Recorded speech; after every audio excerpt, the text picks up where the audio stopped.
This is the program.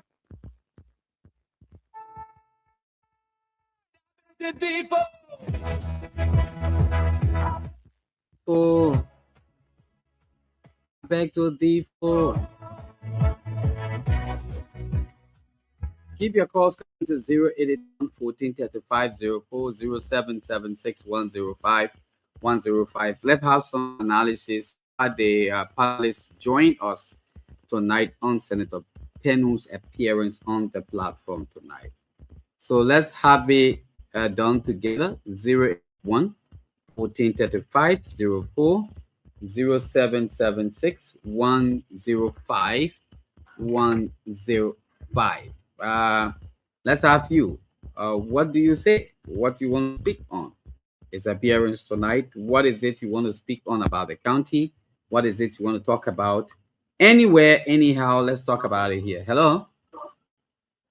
Yeah, good evening, SHEKU. Yes, name where you call from. Please lower the volume of your radio or whatever you're using to monitor to listen. What news for you? Your name. I'm your GEDeh. Do you get what can I hear you? Yeah, now. Then the penny drop already.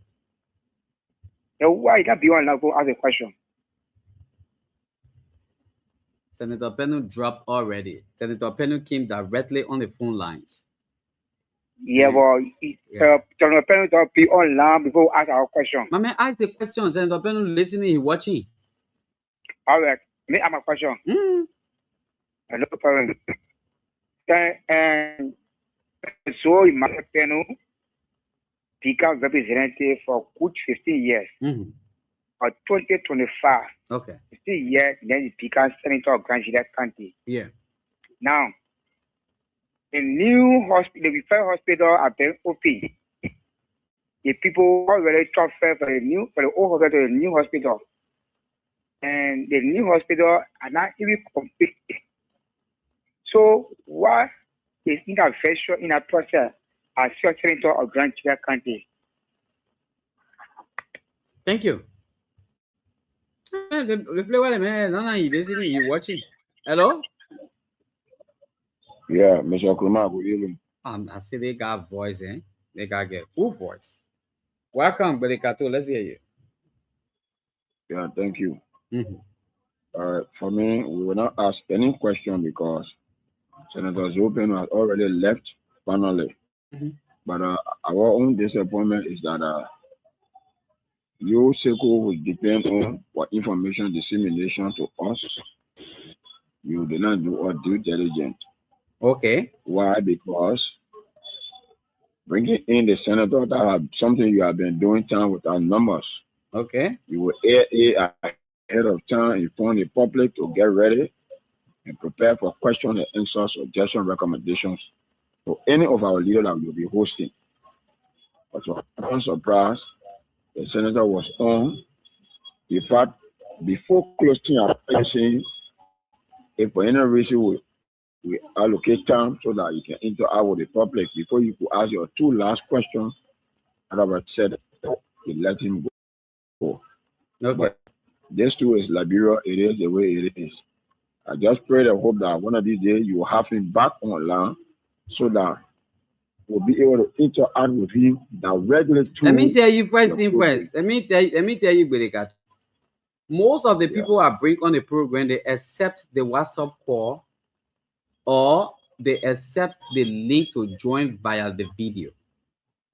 So once you accept the link, like Jacob DB will be on the program on Monday, hopefully. Jacob DB is coming on with the video or the WhatsApp call.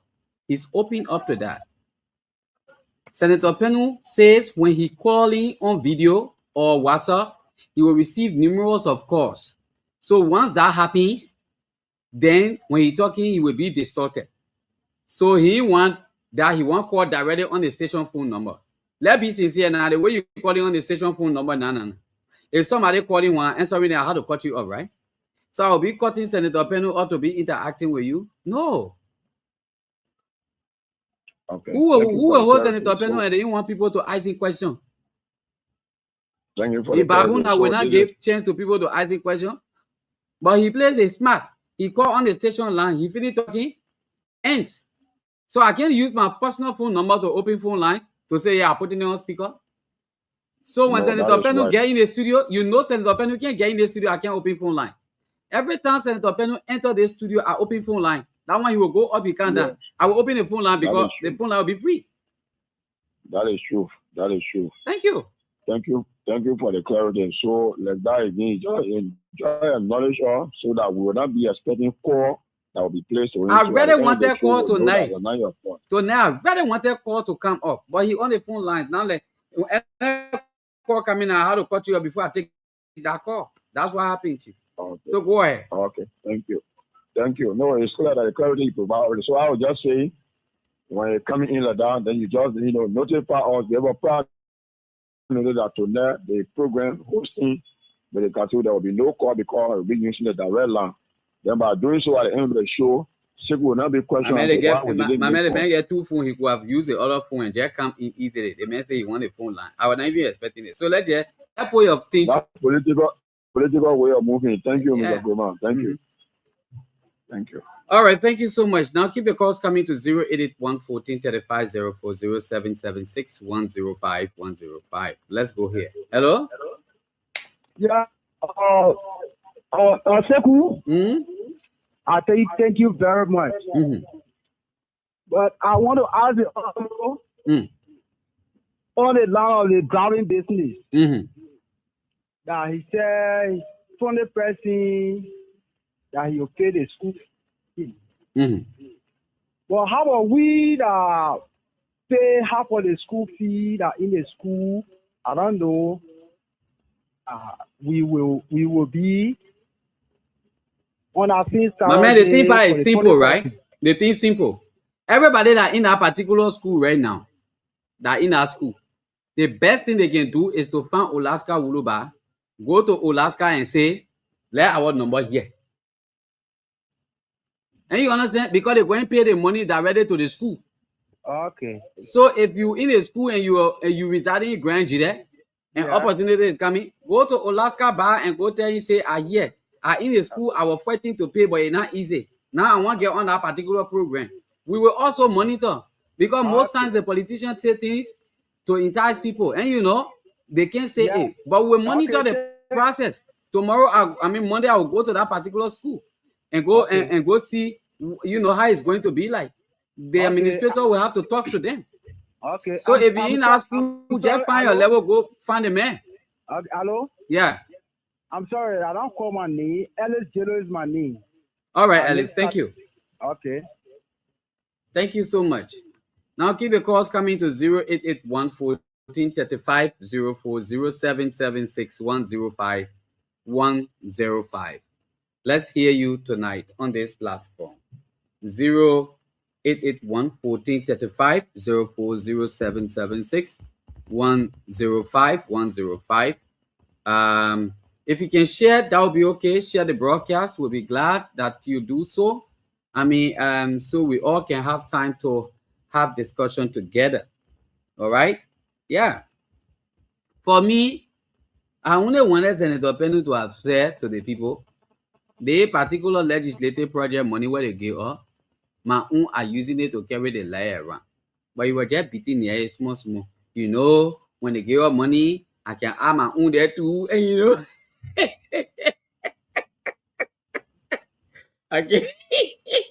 I can add my own there too. Yeah. So that, hey. Hello? Yeah. Hello, SHEKU? Yeah, name, where you call from? My name is Emmanuel Carson. I do call from the district community. Okay, welcome, Emmanuel. Let's hear you. Yeah.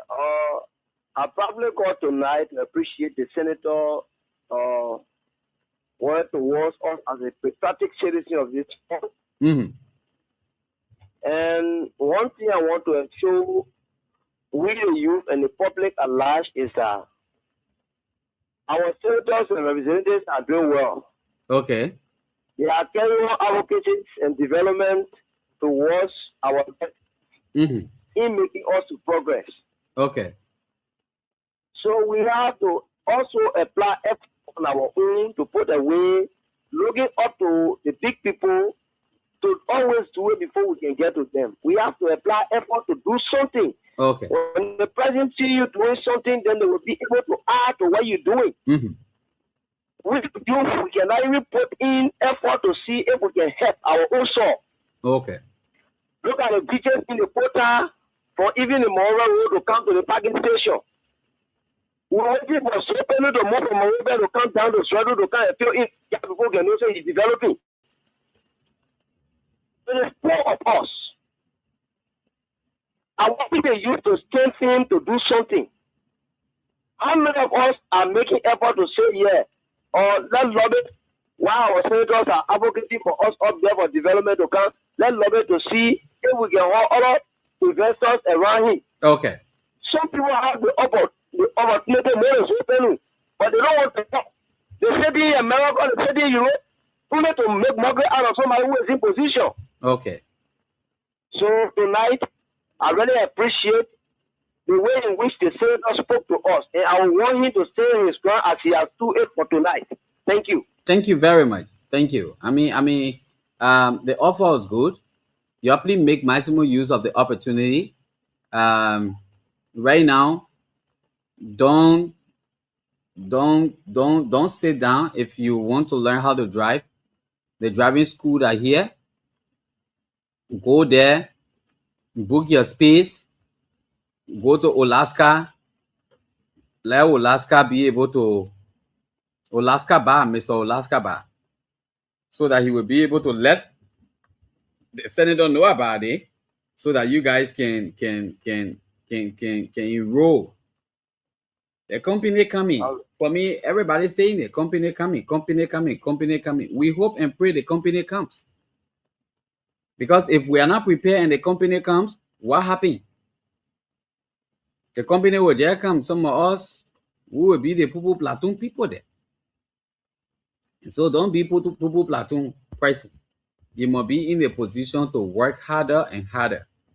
Be in that position to do your best. Please, we're backing you and we'll hold your foot. So keep the calls coming to 0881 14 35 04, 0776 105 105. Let's hear you tonight. All right, this pricing. Hello?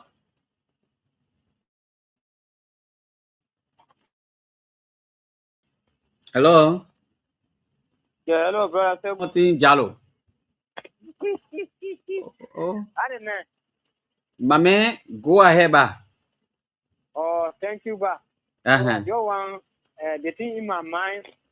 I just want to ask you for my meter. I can hear about her. I can. She's recovering small. I mean, she will be good. It's not good to discuss people's health on the radio. All right? Hello? Yeah, sure. I get. Yeah, it's not good to discuss people's health on the radio. So you get our contact then. When it comes to our health, just call.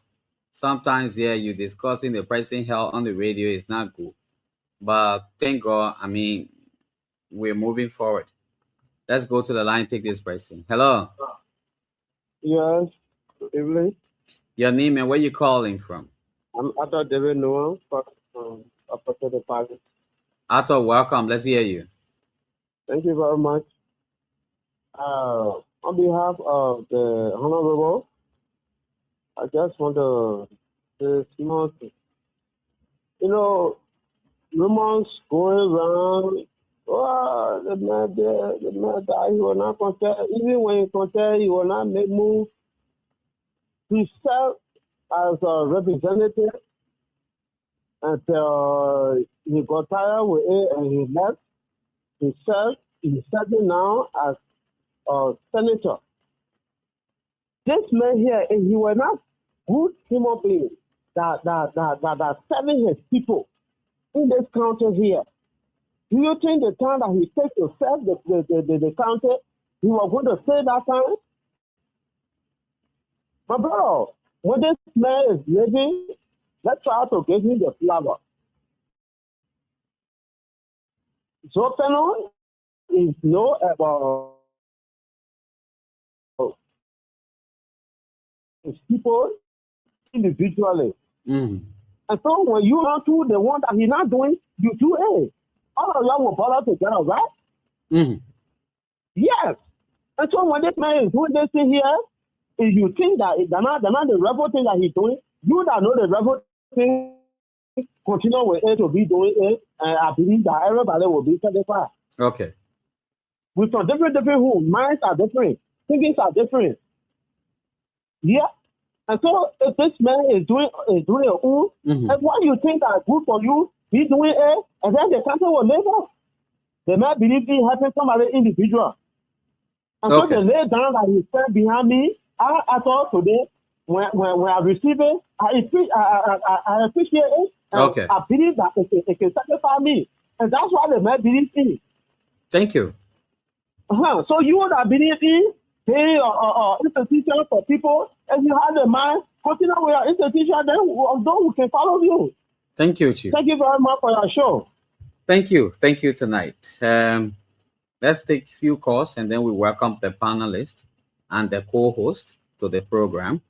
Numbers to put your calls on 0881 143504. Let's take this pricing. Hello. Yeah.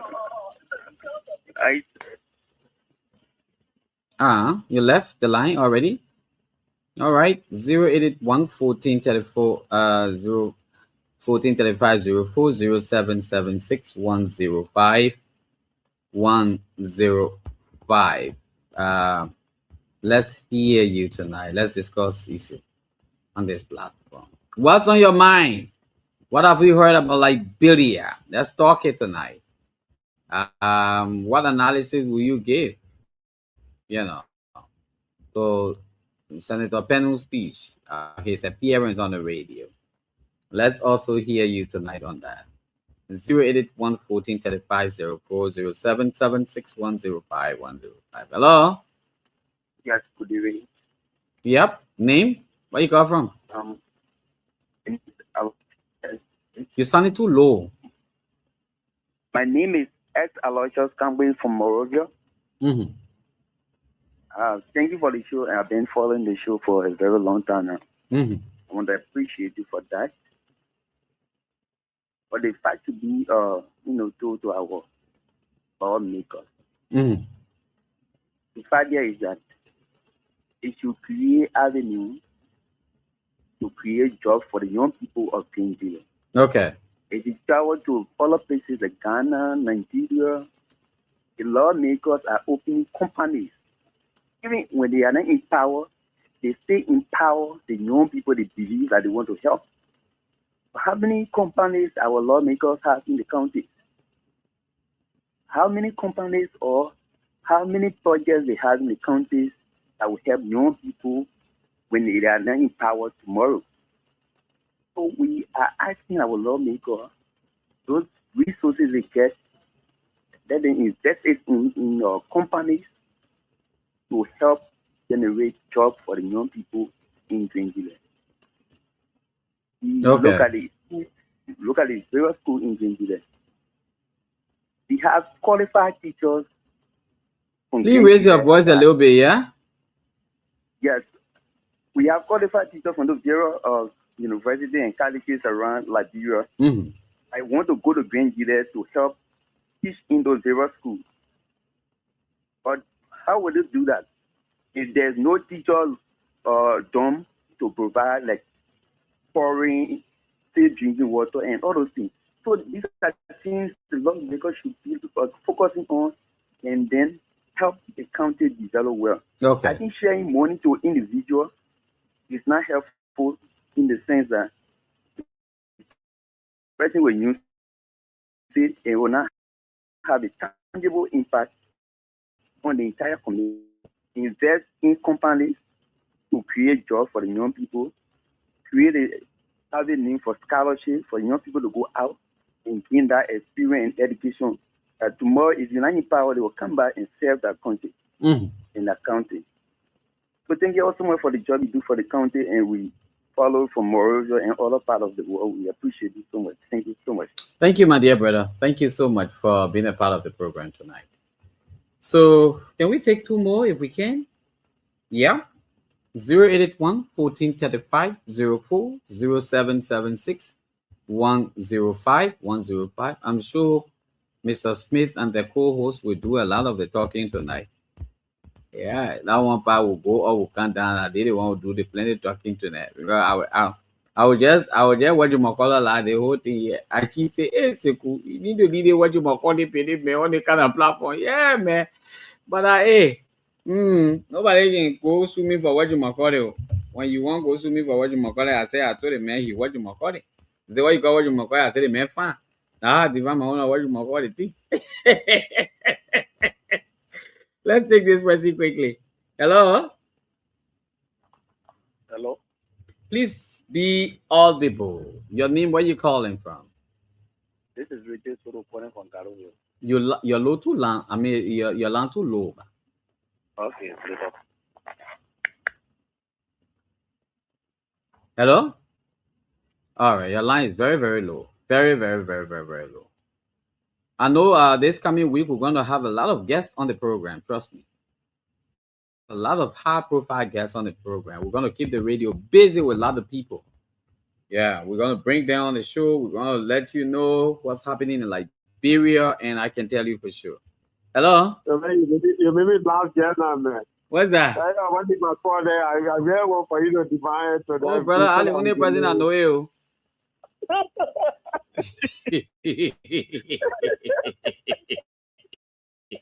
When I say what you might call it, go sue me. Yeah. Okay, so another more again. I just want for us to stop here because the new mat that we're planting, we have to plant it on the old mat. Okay. Definitely when you take it from there, anytime you pull away the old mat, they will say, yeah, this mat here, that new mat here. Okay. Now, if you plant this new mat here and you don't know the sample of the old mat, do you know the kind of mat that you are planting? Let Liberia go far out, man. Let's tackle this happen. Thank you very much. Thank you. Thank you so much. I appreciate it. All right. On this note, folks, we'd like to bring in our panelists now to the program. But before we bring them in, let's welcome them with this song. I beg to differ. Oh, man, the song. SHEKU Koroma, co-host Archie Wright, produced by Alex D. Alice. Every broadcast night from 9 Who are they?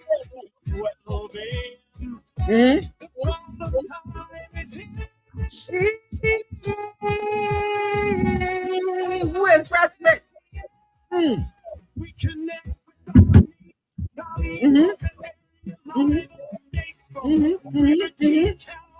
I hear near one yet. Yeah, man.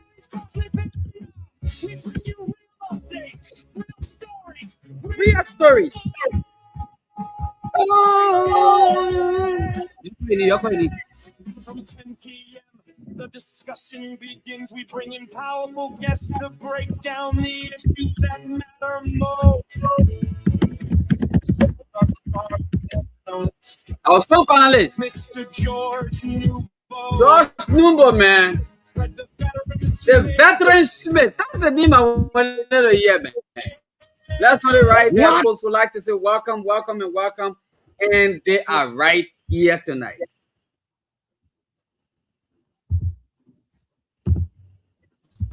Your hello.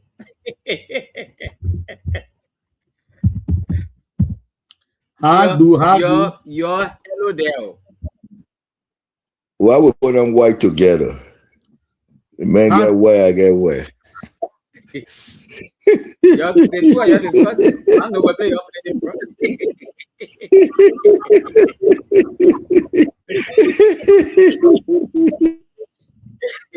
The two are discussing. I know how you're playing it today. Yeah.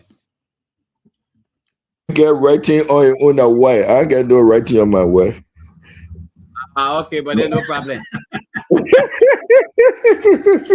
my own for the winter or the spring. What I know where it's own for. Known for all weather. Mine is all weather.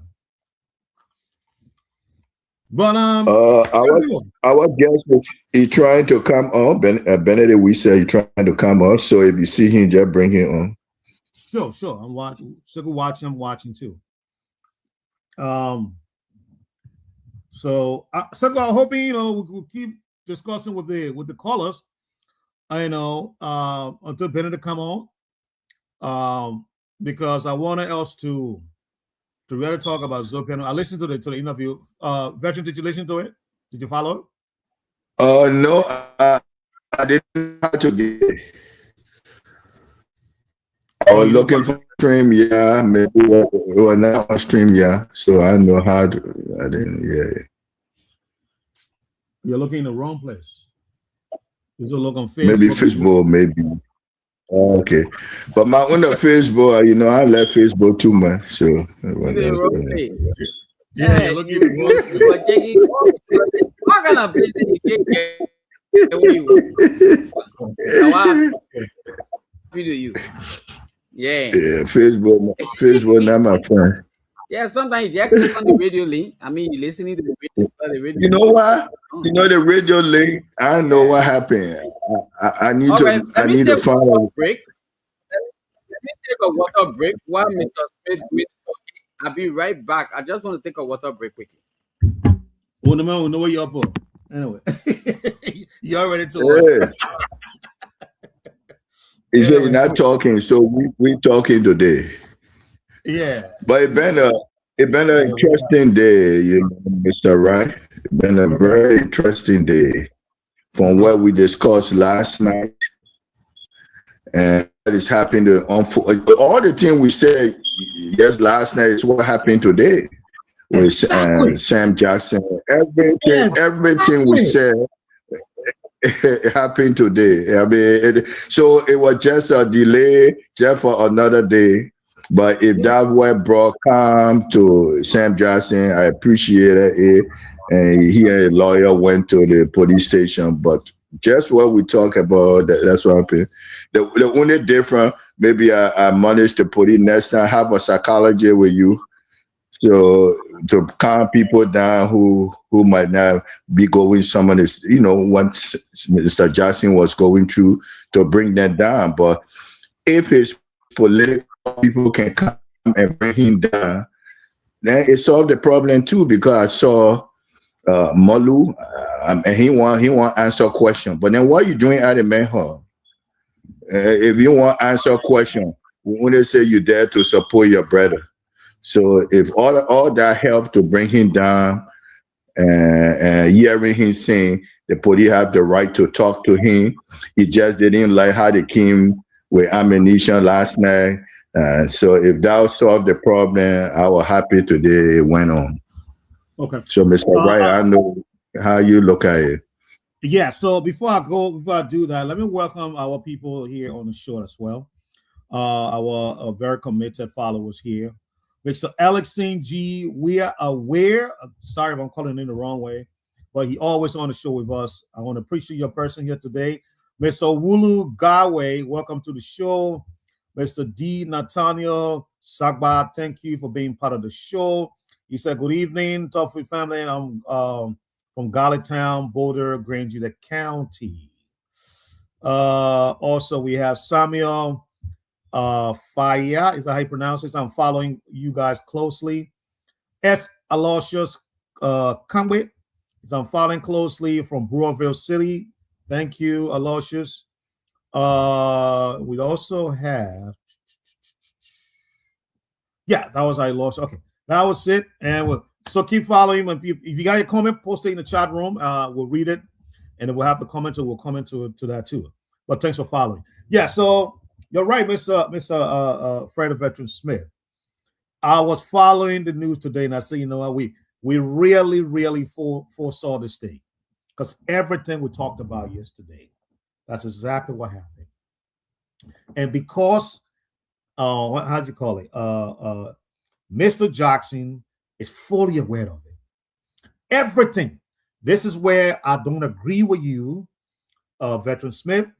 that police need to bring psychology. Jackson is in a very, very stable state of mind. He knows exactly what he's doing.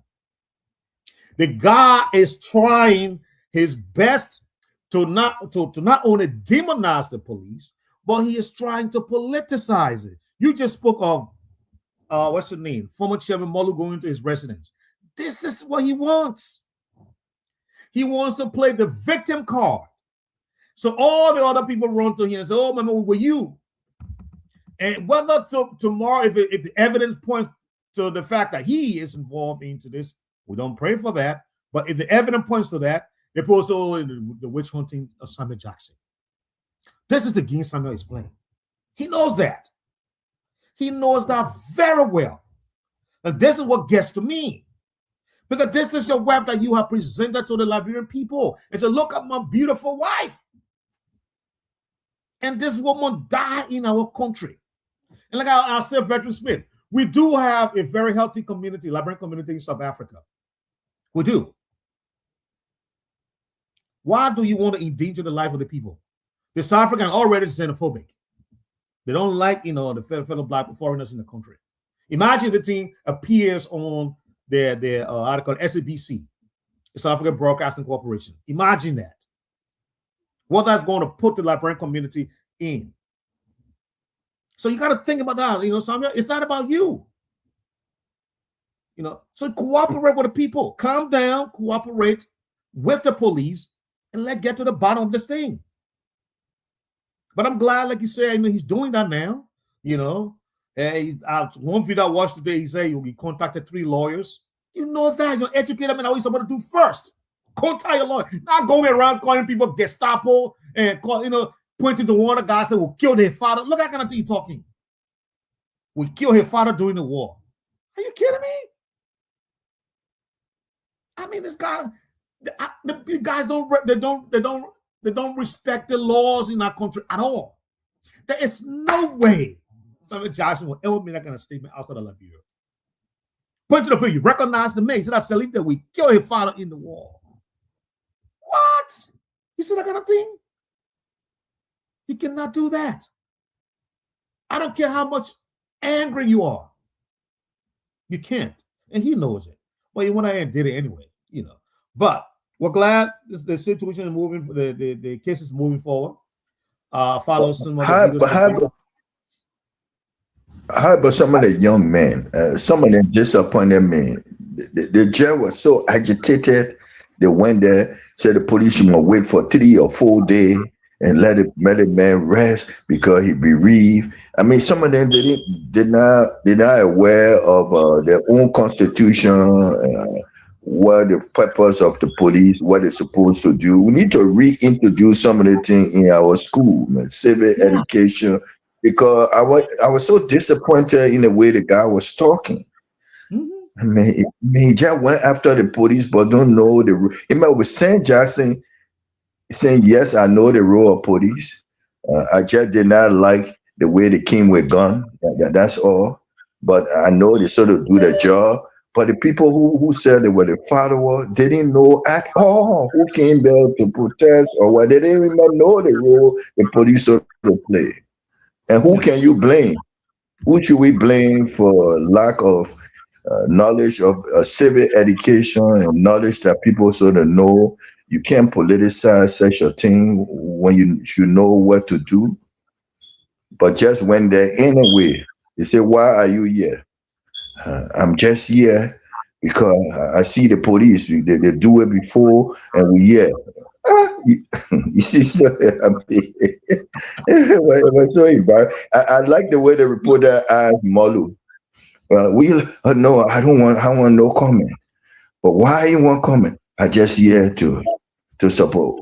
You, Molu, don't know that's a crime scene. I mean, that's why I couldn't understand people.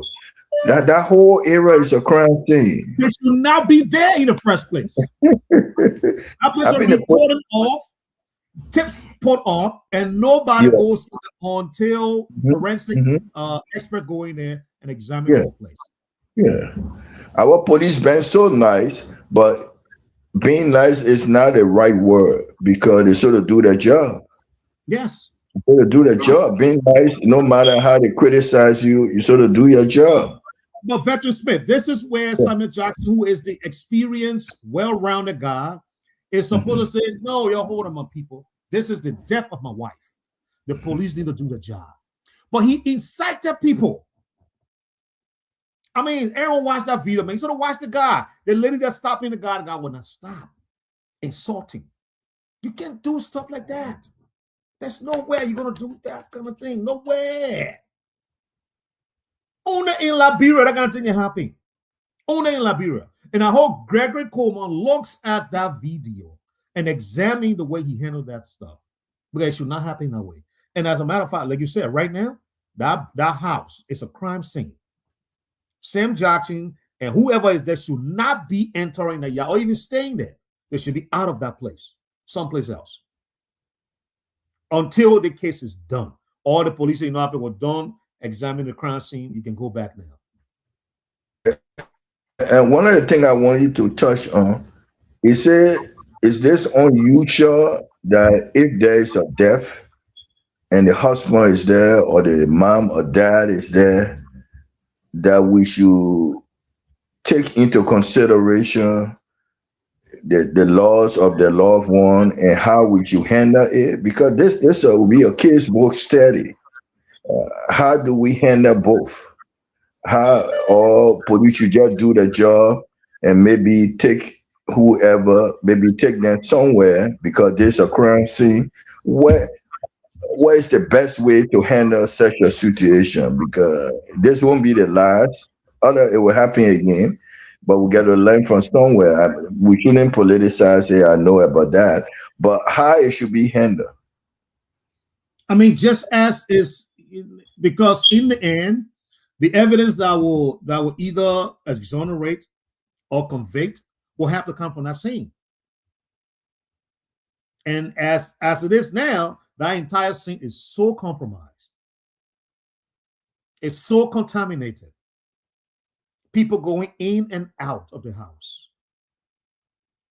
So even if they were to run a DNA or some forensic text, you're going to find so many people, prints all over the place. This is why, and I like the way you say, do not be sympathetic to the people because you have a responsibility. Do your job. The police job was the first. Once you realize, in fact, now you realize, but when you know that one die in the house, you get there, you cordon off the property. Mr. Jackson, please leave. We got to make sure you leave the property. Do you have anywhere to go? Can you call your relative or somebody else to be able to go stay somewhere else? Because you cannot be here. We need to cordon the place off. This is a crime scene. Mr. Jackson knows this. He knows this. He knows this is how it works. So he would not argue about that. He is not going to fight back. Now, the reason why, I know you talk about the reason why he said, the police came with armed men to my house. Yes, the spokesman said it. The video was yesterday. The guy said Jackson had previously agreed to come and give statement concerning the death of his wife. But then he reneged on it. He refused to come in. And the people are aware. This man traveled a lot. He has a passport. So they had to go there and cordon the place off. And now what it did, they blocked the exit routes so that he couldn't leave. So they didn't go in also, man, well, yeah, you can't move. He got out of the house. He got out of his house. As a matter of fact, he was on the road that passes, in front of his house. And he walked to the police and insulted them. So they didn't deny his freedom of movement entirely. They just said, you're a person of interest, and you were supposed to come and talk to us, but you didn't do so. So we're here to make sure that whenever our people are ready to bring you in, you'll be able to go in. You are a well-traveled man. You have a passport. You can leave anytime. You are, in our line of profession, a flight risk. You can leave anytime because you have a passport and you have the means to do it. So the people are not wrong. They were never wrong. Remember, the police did the same procedure with Kofa, and Kofa was very calm in going to the police. So why this was different? No, it wasn't. Yeah, I think I remember to the digital Vonnie Sherman when he was the chairman on the civil I think the civil mining case when the police went for him. He was very calm. You know, even though he didn't like the fact that you were chairman at the time that took him, but you're calm because that's how the police work. That is the role of the police. It is the police investigation that is going to be used in the prosecution of this case. Now I don't know how they're going to go about it now, because that crime scene, like we have said, it is contaminated, it is compromised. Because blood was on the scene, and people were going in and out. How can the police not determine who at a certain time was there and who weren't there? Because all the people moving in and out of the property, it compromised, that other part of the investigation. Because they need to determine when the lady died and who was there at the time, and after her death, who was there at the time too. All of these things need to be determined. So that is the problem. But it's good to know that Mr. Jackson is cooperating with the police and doing what he needs to do. Because anybody who loves their wife, who want to see a well, let's say, identify the perpetrator in this case. It's all right. We got a terrible. We got a terrible what? Weather. The weather not good. Ooh. We see some splashes. Some lightning. Yeah, we see some splashes. Okay. All right. Well, it's not if good that's the case, then for the equipment. Yes. Sure. Okay. Understood. Already. Yeah, SHEKU, yeah, if you have to go, that's fine. Yeah. So I don't know whether the others can come, but you can handle it from that side. Yeah. I can still leave the live on, but then I can log. Yeah. Okay. Let me log off from the studio and you can remain. Yeah, sure, absolutely. Mm-hmm.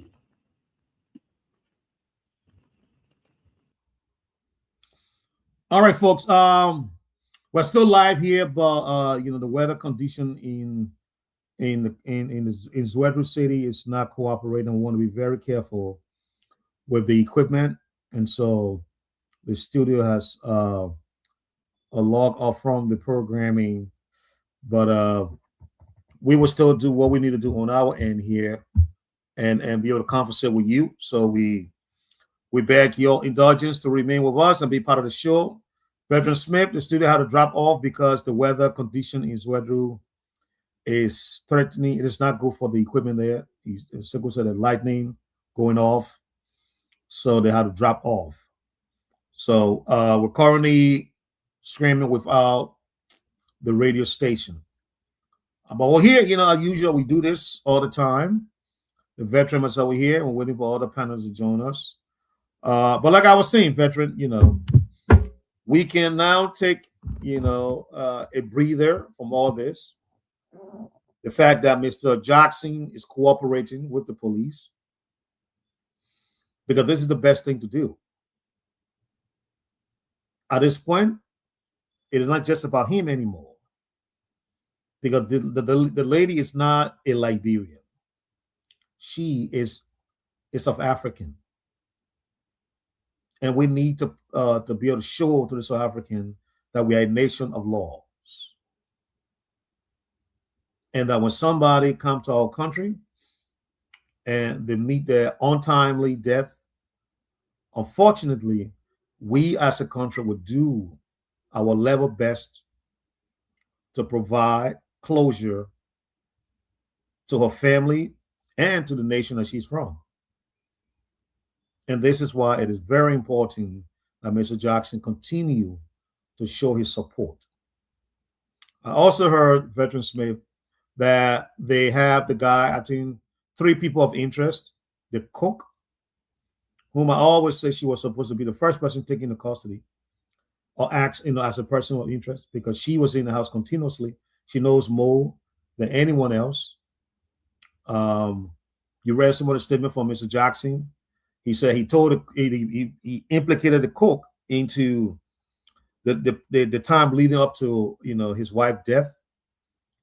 In one of the comments, he said he asked the cook to go in the room to see what was happening with the wife, and I think it was the cook that discovered that the woman, was not breathing at the time. So the cook will have a whole lot to say into this, and it is our hope that she too or he too is cooperating with the police. And I think the guy who reported the case, Rufus, I believe, Mr. Jackson's friend, is somewhat of interest as well. And he's willing. The guy said he's willing in the write-up that I read, he said he's willing to go and testify, because he has firsthand knowledge about what transpired throughout the process, So these are things that we got to be thankful about, because what it shows, Veteran Smith, is that the case may not last long. Because the only time these kind of cases last long is when the police cannot gather the necessary information or people are not willing to come forward. But this is not the case. This is not a situation in this case. We got somebody who followed the situation and is willing to come forward. Veteran Smith? Yeah, the only thing I wanted to add, this is not like intruders or someone from the outside coming to do harm to his wife. That would have been a different case, a bit different scenario with the investigation. But if it's the hospital, it would be easier to find if the hospital did something. But this is more internal in the house. Am I right, Mr. Wright? Yeah. Yeah. So going beyond that, they can narrow the investigation, the scope of the investigation. Probably they could get evidence from the hospital because he stated that they went to the hospital. Maybe other things can collaborate what the hospital said from what they found within the house. So the other part, Mr. Jackson stated also that he has evidence, but he cannot say it because he had a lawyer. A lawyer won't allow him to say it. So I believe he will share what he knows, and all that will be helpful in the investigation. Yeah, absolutely. So I think the question that becomes: did she die at home when she was picked up? Because Jackson also said that there was no ambulance. So did she go to the hospital? And if they did, did she die at the hospital, or was she already there at home before she was taken to the hospital? These are things. And when you hear Jackson saying, in his another, rant against the police again, talking about the police are only interested in looking at my wife naked picture. Oh my God, man. It's the guy is, is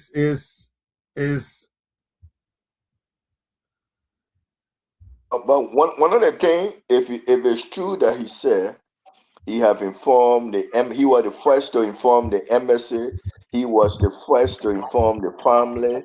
Is that a good thing or is a bad thing? He was the first to inform the embassy and everybody. So were they aware of everything? Because he said I was the first to inform them when my wife, of my wife's death. So they all were aware of it. So how that can be played in the investigation? I don't think it was anything. I don't think he violated any protocol. After all, he is the husband of the wife the deceased. So if anybody that is in the position to do that, it will be him, Mr. Jackson, especially with the family. Now with the MSC, I don't know, because you're talking about diplomatic relationship. The MSA is not there to deal with individual, right? They're there to deal with a nation. So now, if he went to the embassy and reported that, maybe the embassy will take that, take his statement and say, thank you for telling us, but we'll corroborate that with the state of Liberia. In this case, maybe the Ministry of State, and and then be able, at that level, because these are the people to deal with. So I don't think he violated anything there. No. What I was trying to say was it's a heifer, it's a plus on his part. It show of his innocence because he informed, or that could be a strategy. You can look at it both ways. I just brought it, how they would look at that. Yeah, you are grieving, but you inform the family, you inform the MSA, so everybody were aware of it because he kept on saying that. So that's why I look at it. Was this a plus that he did that? Some people would not want to do it. So how you look at how the investigation would look at that? Yeah, and like you're right. People might come from the understanding of this in different ways. Sometimes, guilty party want to get in front of the news, or they want to present themselves as innocent because they want to be able to tell. So you see, if I were guilty, I wouldn't come and tell you, in that kind of scenario. But they could also be very general. They say, hey, man, this has happened to me, and I want to tell you what's going on, so that nobody come and tell you first. You heard it from me, because I don't want a situation arouses about but you're aware and you have our contact. Why didn't you tell us? With the family, also with the family, it was only he that was supposed to do it, and I'm glad he did. As far as the government is concerned, I don't know if he was one of support, whether he violated any protocol in a sense, because like I said, the embassy, will rather deal with, especially in the case of death, will rather deal with, the authority from the state and not individual, because they cannot, even on that information, they cannot act. They got to go to the state and say, hey, man, this information we have, what and then they still contact the police, and the police will provide information to the embassy. That's how it works. But the fact that Mr. Jackson did what he did, maybe again, not to be too into, putting Mr. Jackson's feet to the fire, but you can see what Mr. Jackson has been doing from day one of the case. From day one of the case, Veteran Smith, Mr. Jackson has taken the path of combativeness, instead of being cooperative. One with the police, and even with the people in the yard. Like the video showed the lady was trying to stop the guy, he would not do it. Trying to get the lady from her video, moving, passing the lady and talking to other people. And, these were combative behavior, and it didn't look right to me. It didn't look right to me. So the fact that he didn't allow the authority that is clothed with the responsibility to communicate with the South African embassy says a lot to me again. That he is putting himself in this position. Say, look at me. I told the embassy, I told the family, I got nothing to hide. So we can see what he's doing here. That's what I said. Mr. Jackson is in a very stable state of mind. He knows what he's doing. He is playing the public, how we call it? He's trying to gain public sentiment. Yeah, he's trying to gain public sentiment. And now you're saying that, look, the man went to the embassy, he told the family. And now you're trying to figure out whether he did anything wrong, or whether, he did it cynically. We don't know that, but that's the game Samuel Jackson played. Don't forget now, he's a well-rounded guy. He's been around a long time, Yeah. Now, if the daughter at Panam, she should be or on her way to Liberia, can she take a different course, or it's a difficult course for her? This is what I've seen. She a lawyer. She a lawyer also, just like her mother. Right. I think this is why I see something, right? the families did not disagree with the prosecutors, the way they handled the case.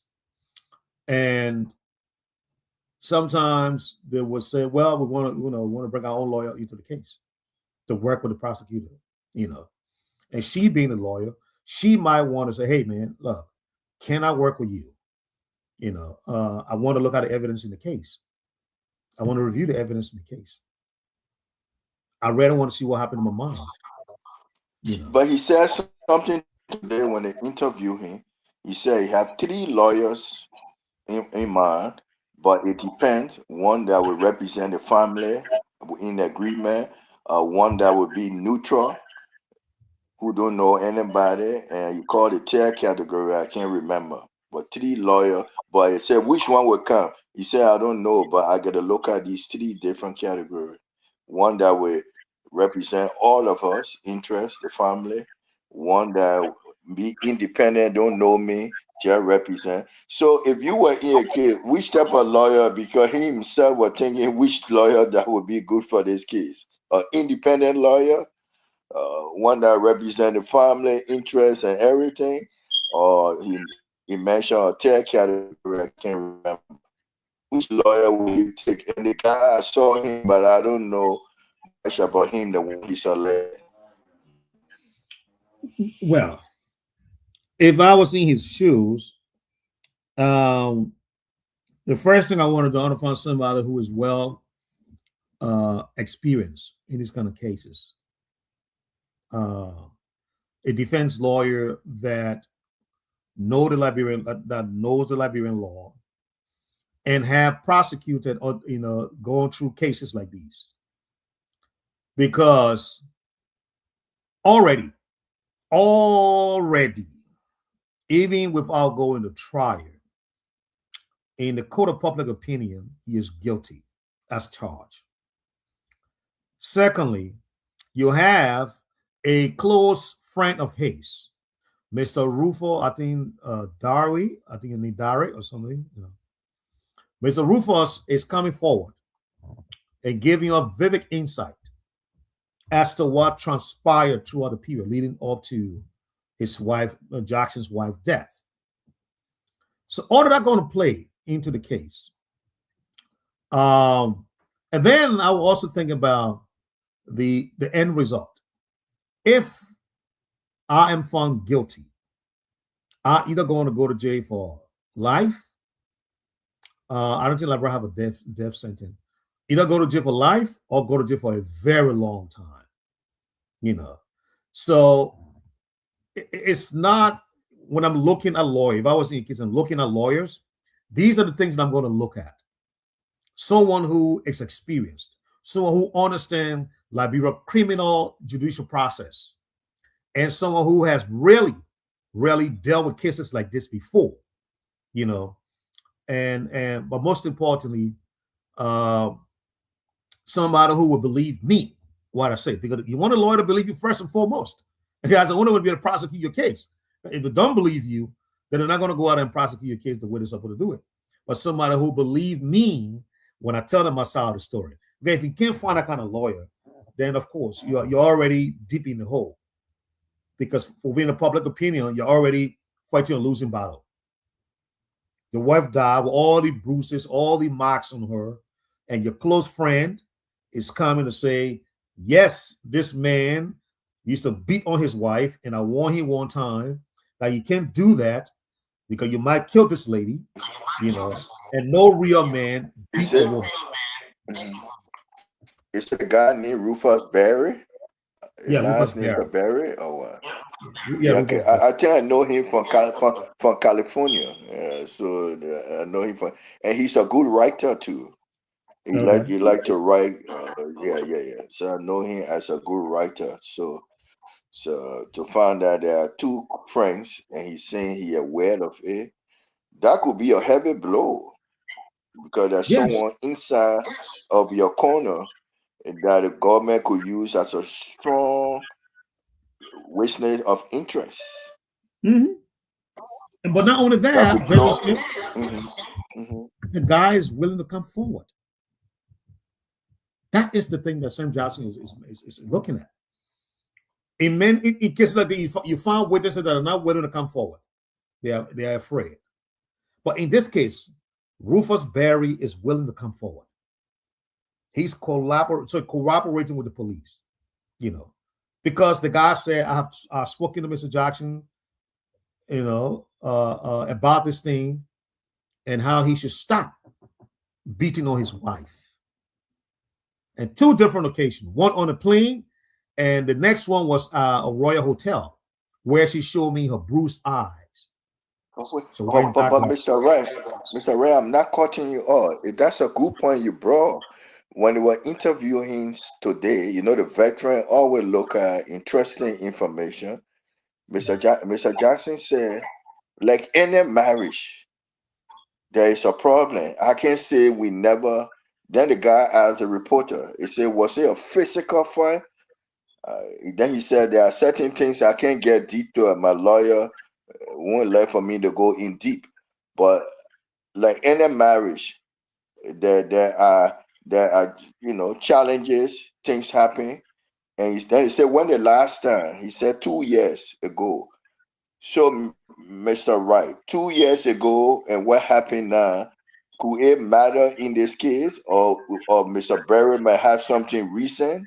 And the way Mr. Jackson said, in any marriage, you have, but then the reporter said, to what extent? I know, was it a physical, or, the reporter were trying to press him, was it a physical or what? I can't go in detail, my lawyer will get that. Although I can tell you, but my lawyer won't want me to answer that. How relevant is that questioning by the reporter, or whether it was 2 years, any incident, like any marriage, things happen. How relevant is that information to the investigation? That is very relevant, because what that says is that he is acknowledging the fact that there was some misunderstanding and there were altercation. Now, and the reporter was right. Was that altercation physical? And he being smart enough, he said, no, I can talk about that. But again, it's very hard for he to even, I don't want to come across that I'm a prosecutor. I had nothing to do with law. I did criminal justice school, but I'm not a lawyer. So I'm not going to pretend to be a lawyer here.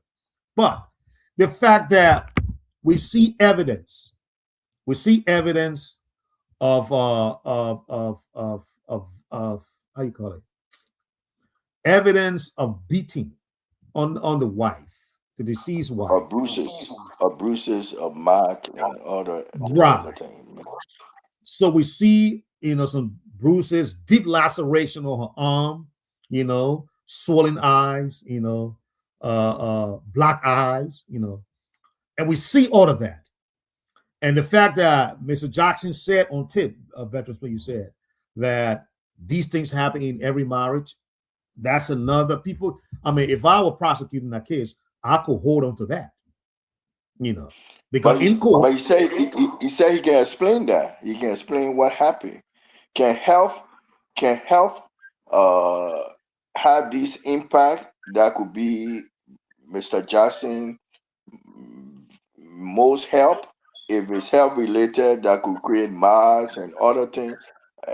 Who would be helpful? Would the hospital that she took treatment or be helpful to say and identify these marks and say it might be health related, or there is a different health related from physical,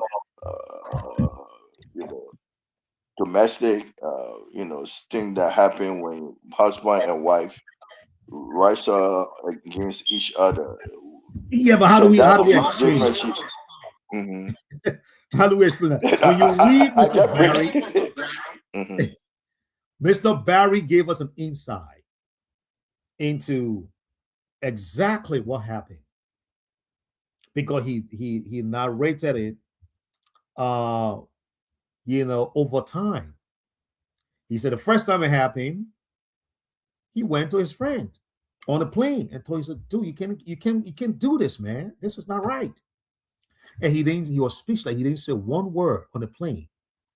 The second time it happened, He went to him at the Royal Hotel and he told him, so you got to stop beating when no real man beat women. Then he said, Menegay is too frisky. She's too frisky. That was St. Jackson response to Barry, to Rufus Barry, according to Rufus Barry's written, statement. So there's no way he can come back and say, well, it was because she was ill or she has some skin, skin coloration and all of you. And I think our own Claudia pulled it in perspective yesterday. There's no way he can do that. He could have gotten away with that with a chocolate dark skin, lady. But the lady is light skinned. I mean, whether she was bleached or whatever, like Claudia said, that ain't matter. We can see the bruises clearly on her skin and her body, from her eyes to her arm and to her leg. And the picture that shows, the picture where she was lying down, so helplessly, looking like she was frightened, and fearful of her surrounding. That picture alone, you put that up in the court, it's damning. It's damning, Bertrand Smith. This is what I'm saying. If Samuel Jackson is looking for lawyers now, he must look for the best lawyer. He must look for the best lawyer. Now, I know this thing happened this way. Sometimes, you would think the evidence pointing to the person as the suspect or the doer of the act, but in the court, when the kids go to trial and the evidence are presented, sometimes this thing go, they have the potential of going, either way. But it also depends on, how the kind of lawyer he brings to the case and how to prosecute the case. What is he going to say? That somebody the intruder came into my house and were beating on my wife, and I didn't know? Or the cook, whoever the cook is, whether male or female, was brutalizing my wife No. in this house, and I didn't know? I think his strongest argument might be the health condition of his wife. And it have to be collaborated with the hospital. And maybe records are there for it to that it can be stated. With all that, I don't see. And then the other one, maybe an intruder came there, but where is the intruder? So I feel his stronger evidence would be the health condition of his wife. What do you think, Mr. Wright? I think that's a stronger defense. No, Other than that, it was still with that hole. It still would not hold because, okay, like I said, you see not only just the bruises around the woman's eye, but you see the dark mark, and we know how the dark mark come about. Okay. From physical hate, somebody punching your eye, and you have that kind of black mark. You see that. Yeah. Secondly, the wound on her arm is not.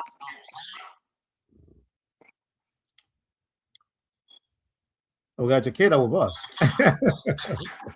Yeah, I told him to come and kiss until Mr. What's his Mama Musa comes on. Okay. So because the last time he was here, he didn't get the audience, but then still he will not get the audience today either. But we'll find another time. Well, go ahead.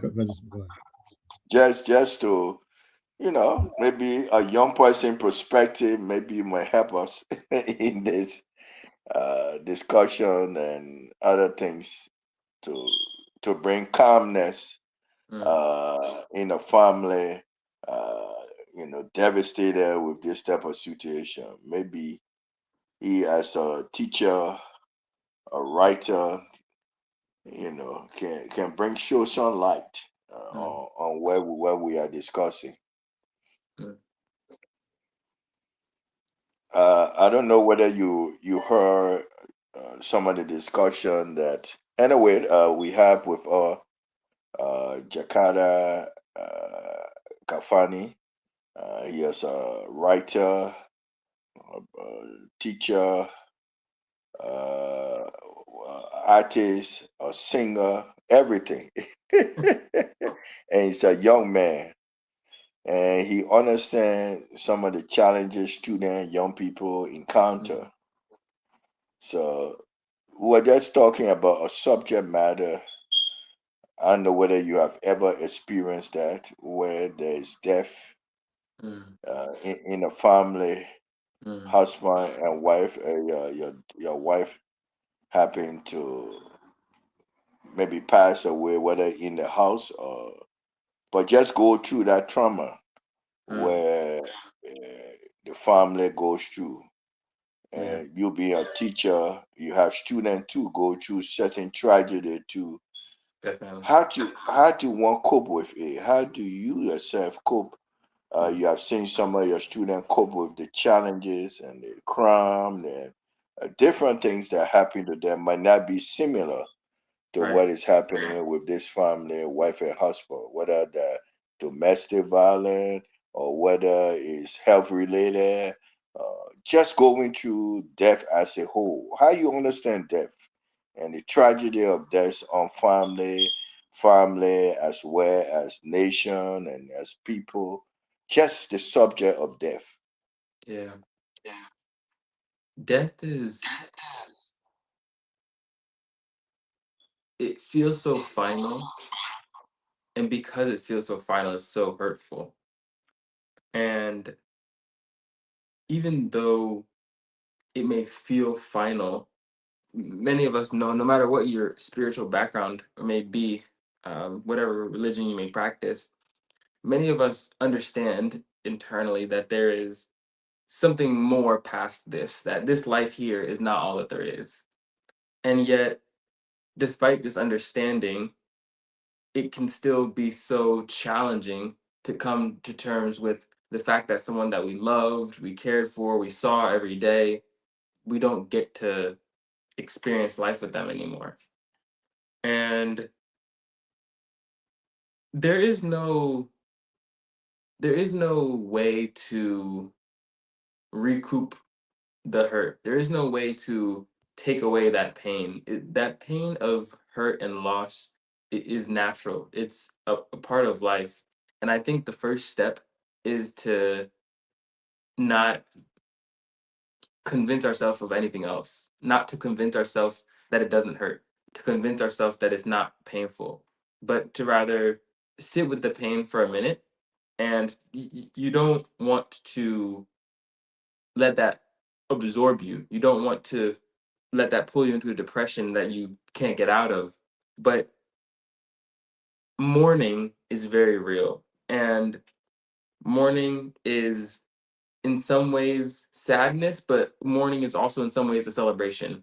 Because if there was nothing positive about this person, then we wouldn't mourn them not being here anymore. If this person was someone who was horrible and despised, no one would mourn the fact that they were gone. And so there's even in mourning, there's a celebration. There's a celebration of the accomplishments, of the beauty, of the wonderful nature of who that person was, that we are now sad that we no longer experience with us day to day.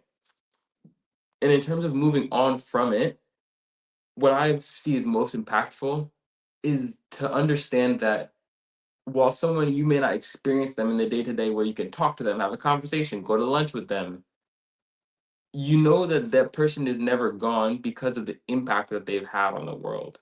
So, for example, I lost my aunt when I was young, and she was someone who I cared about very deeply, loved very deeply, and she had a profound impact on me. And even though I can't till today have conversations with her like I would want to, I still know the impact that she had on me and she had on my siblings and my cousins. And we still carry her legacy with us today. She was a very hardworking person. She was a very intelligent and witty and funny person, charismatic. And sometimes when we do something, one of us will say, "Oh, like that's just like my aunt." And sometimes when you feel scared or afraid, you reach back to a memory of someone. You say, well, what would this person do in this situation? Or you think, how would this person handle it? And using these positive memories of the people who have been in our life, we're able to carry on their legacy forward and carry on who they were for us. It doesn't mean that this person has to be the titan who, founded a new country and was the president. Someone simple who maybe even was just your neighbor who passed away still has some type of impact on you, on their community. And I believe what's most important there is to carry forward the positive legacy. What did this person do? What did they stand for? What did they care about? How can we continue to push for the mission that they would have wanted while they were here?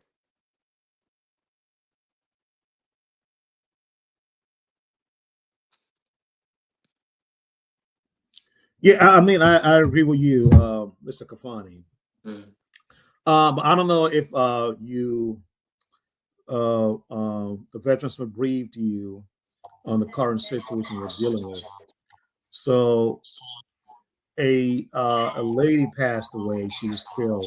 I mean, she died, not killed. I take that back. We don't know whether she was killed, but we know she passed away. Right. But from the pictures that we have seen, she suffered bruises. Yep. Some deep lacerations. Yep.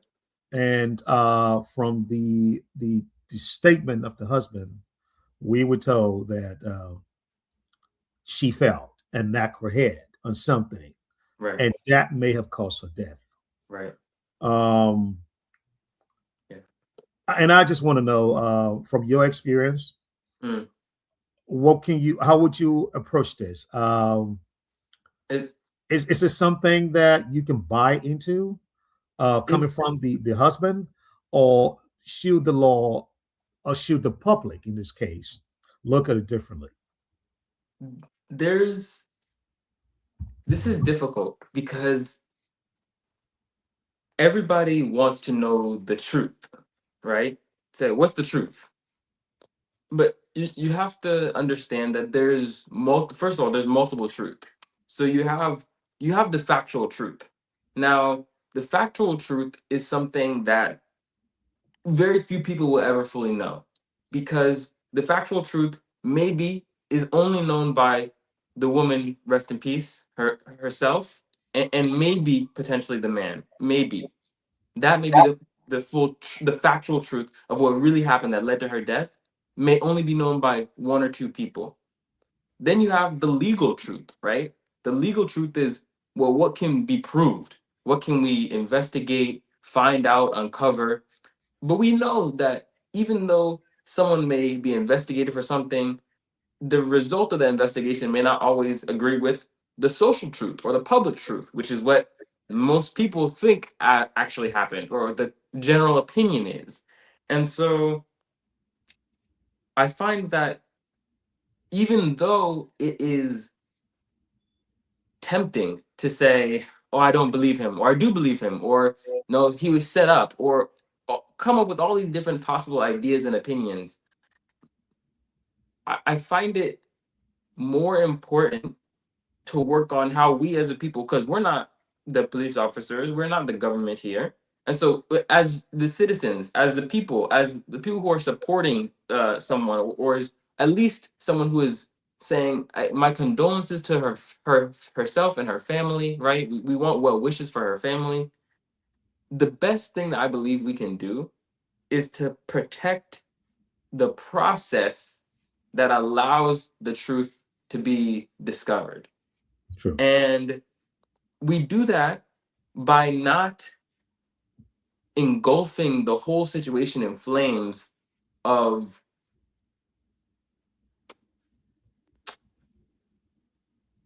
what ifs, right?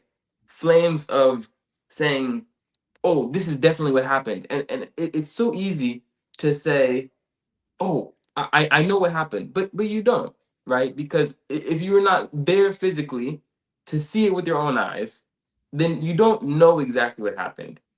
And even when something can look very close to something, and maybe all the signs even point to it being that thing, it's difficult to say, this is it 100%.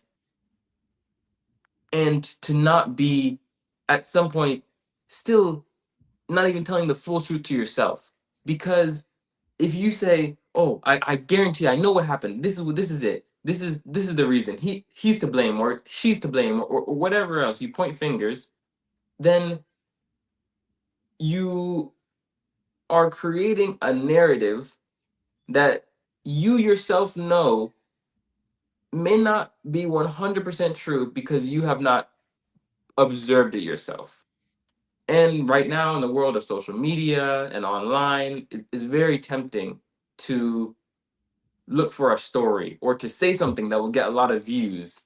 But I think as people, just being able to say, we don't know yet, it is one of the best things that we can do, not only to allow the process to find out what is the truth, but also to give grace to her family. Because for her family who is going through something so difficult right now, anyone who has lost someone near and dear to them knows the difficulty of such a thing. And for it to be broadcasted on such a national scale, and then to have people pointing fingers and saying this and that, I can't imagine how that would tear her family up. And so, although I can have my opinions, or someone else can have their opinions about what the truth is, at this moment, I can say, I don't know. And most people, I believe as well, should say, we don't know, as opposed to trying to only off of our own imaginations in a way. And of course, there's more than imagination, because there are some things that have been presented, whether it's a photo or this or that. But all in all, it's very early in this situation. And to jump to any one conclusion, and this is not to defend anybody, but this is just to say, for the sake of allowing the process to reveal the truth as it should, and for the sake of her family, I believe it's best that we say we don't know, but we count on justice. We count on our systems, and not just our systems meaning the government, but us as a people, right? So it's not just up to our politicians and our police to create the justice, but as a people, how do we create justice, right? How do we hold our officials to a certain standard? How do we show up when it's time to uh, say, hey, no, we believe there's more at stake here. We believe there's more that needs to be resolved, and not let people give us a certain story, or not let people push something and just accept it for what it is. So I wanted to show you these images while we discuss this. This is one of the images of the lady. You can see her. This is her arm, and then another one here. Let me pull this. Hopefully, this is. I did read an article where I saw some, I believe some of the same photos of a leg as well. Yeah, right there. Yep. I want to show you just the eye. I hope I can get the eye. A bruised eye, and looking very bad. No, that's the arm. Oh, come on, Archie. Let's go back here. Well, while I'm looking for this, let me ask: is there any case that of this nature that you have come across in the U.S. and that eventually found the spouse to be culpable? Well, in the U.S., the most prominent case that I can think of right now, it didn't find the person culpable, but it was the case of O.J. Simpson, which many people are familiar with. And you see, that was a case where there seemed to be a lot of evidence. And at the end of the day, the person was still ruled not guilty. And so that poses a question that what is not just what is the truth, right? Because okay, we can try and find the truth, but what is the importance of the truth? Like, why are we looking for the truth in the first place? Because if we have a government, if we have a system that does not uphold the rights of the people when the truth is there to be seen, then the biggest focus should not be on what is the truth, but the biggest focus should be on how do we create a system that brings justice to truth and brings justice when justice that cannot be bought out or justice that cannot be maneuvered around. Okay.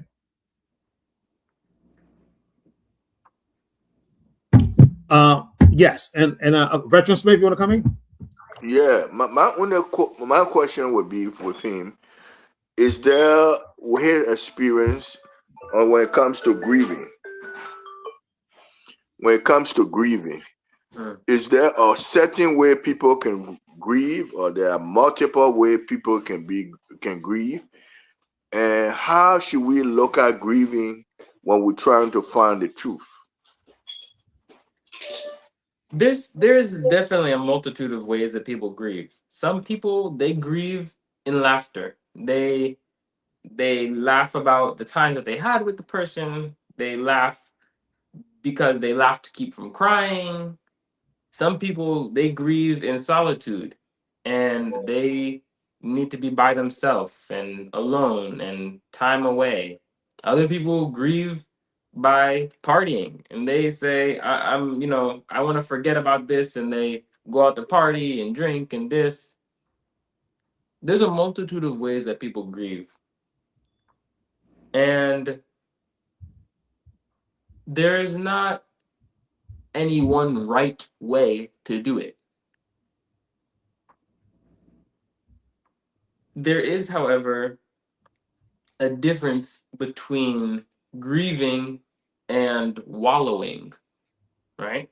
So, grieving is when you mourn the loss of somebody and you are sad because you no longer get to experience their presence. And this is real. Now, wallowing is when you allow that sadness to swallow you and when you allow it to consume you and to change you. And that we have to be careful of. Now, how do we grieve the best while looking for truth? That goes back to what I was saying earlier. Grieving the best while looking for truth means that we don't let our grief become social media war. We don't let our grief become division. And we don't let our grief become further escalation towards more violence. That's how we preserve truth while still grieving. So let me put a second part to that grieving problem. Will you understand, like, saying there's so many ways of grieving? A husband lost his wife, and the police there to find the truth. But he sees the police coming there to him as looking at them in a different way, and then he become emotional. Will you consider that as a form of grieving, or how will you look at that? Or you want the police to do his job? I mean, it's complicated emotions there, right? Because if you imagine, I mean, there's multiple ways to look at this. Taking one lens, if we put ourselves in the perspective that this person, and this is not to come up with any opinion or anything, but this is just to give us a different understanding than we may currently have. Let's put ourselves in the perspective that this person truly is innocent, right? Or put yourself in this perspective that you are innocent. You come home and someone who you love is dead, is no longer with us. Now, you have a certain reaction to that. Of course, that is first painful.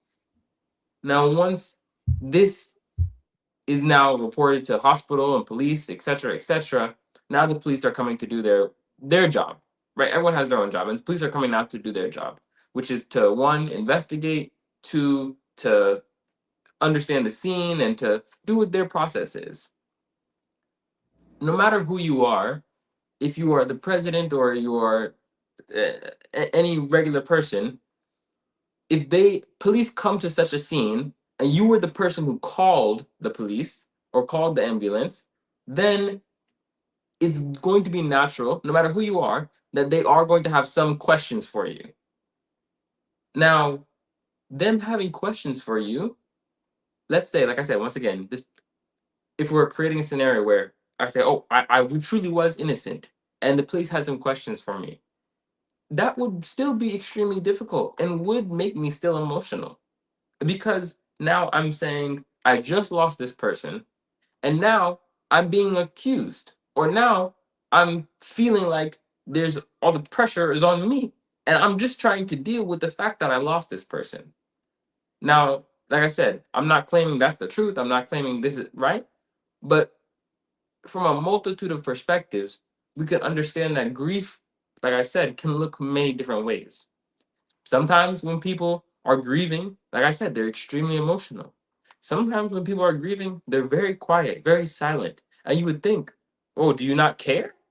But they are feeling it all very deeply emotionally internally, and they're just not showing it on the outside. Is that right? Yeah, and I agree with you. We all grieve differently. But there's a video that I'm working on. I want to play it for your viewing pleasure, because what in this case what Mr. Jackson has shown is it's pretty shocking, right? It's shocking in the sense that he is supposed to be the guy who welcomes the police and say, "Hey, man, I appreciate you guys coming over, to investigate my wife's passing, and I'm willing to cooperate. Just let me know what I can do." Instead, Mr. Kafani, you will see Mr. Jackson is throwing tantrums around. He is insulting the police. He's even going into the faces and just throwing out insults. Just completely out of control. And to the person watching, it just don't look normal, right? I mean, your wife had just passed, and it is the police job to come over and investigate. And it is your job to be able to cooperate with the police and give them your side of the story, and even cooperate beyond, do whatever they want you to do so that you can have closure. But no, you will see in this video, he is just going at it, like he has some scores to settle with the police. In this case, how do you think he will be viewed? Based on your experience, how can such person be considered? Can it be considered as a suspect, or should it still be considered innocent until proven guilty? I believe that first of all, like I said before, anyone who's in that position, regardless of who they are, president or layperson, anybody, is going to have some questioning before them. So that's unavoidable. Now, his reaction, unfortunately, it doesn't tell us much, honestly, because we like to think of ourselves as human beings. We like to think of ourselves as rational creatures. We like to think of ourselves as, I make a good decision, I do this, I understand why I did that. But for the most part, truly, we don't really know why we do certain things. And You can say, "Oh no, I know why I did this. I know what." But there's been moments that in your life, in all of our lives, where we lash out on somebody, or where we do something that, upon later, we look back on it and we say, I don't know why I did that. Emotions are one of the biggest complicators for our actions. And seldom can any of us imagine the emotion that one person may feel at a time like this. Now, do the reporters, do the police, do any people deserve the anger that he may be showing to them? No. But that does not mean that just because it's misplaced anger, that it is incorrect anger. If this person is innocent, then he has a just cause to be angry. Even if he's just angry with the world, even if it's just if it was per se a fall or an accident, right? If this person, if you came home and the woman who you loved was dead or was no longer with us, you, even if you weren't angry at somebody because you thought, oh, somebody didn't do this, you would still be angry just at the world.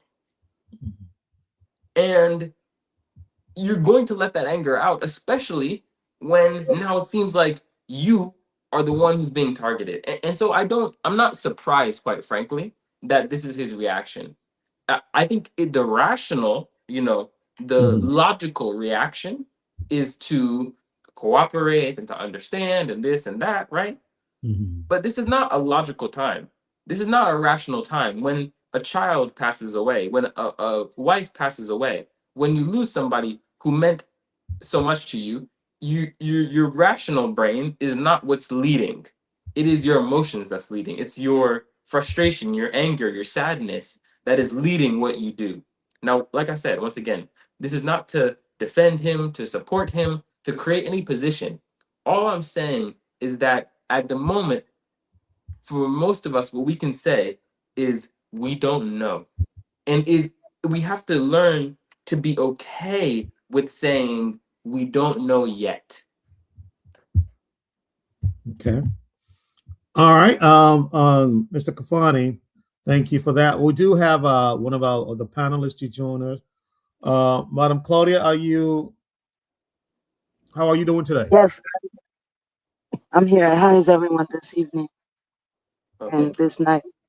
We're doing Sorry, good. yesterday I had a problem with the network, but I think tonight is okay. Okay, great. So we do have Jakada Kafani with us. He's everything. He's an artist. He's a he's a teacher. He's a writer. He's a traveler. He loves music just like you. He loves the arts. So he's joined us today just to make sense of what is happening in our country, and it's good to have you on. So we're discussing with him some of the how'd you call it the perceptions that can be drawn from the death of Mr. Sam Jackson's wife, his reaction, and what are some of the public perception that can come out of this. And he has been giving his perspective on what he thinks can be the case. And so at this point, if you have any question based on, we talked about it yesterday, and you were very, very upfront and very insightful in the discussion. So if there's anything you want to ask or share with Mr. Kafani, you're welcome to do so now. Yeah, I like his last bit of statement where he says we have to be comfortable with accepting that we don't know yet. We're, like I said yesterday, we're acting like Inspector Gadget. Everyone wants to try to assume, but there are a bit of evidence that we can look at and consider some things. But I respect what he said at the end of his statement.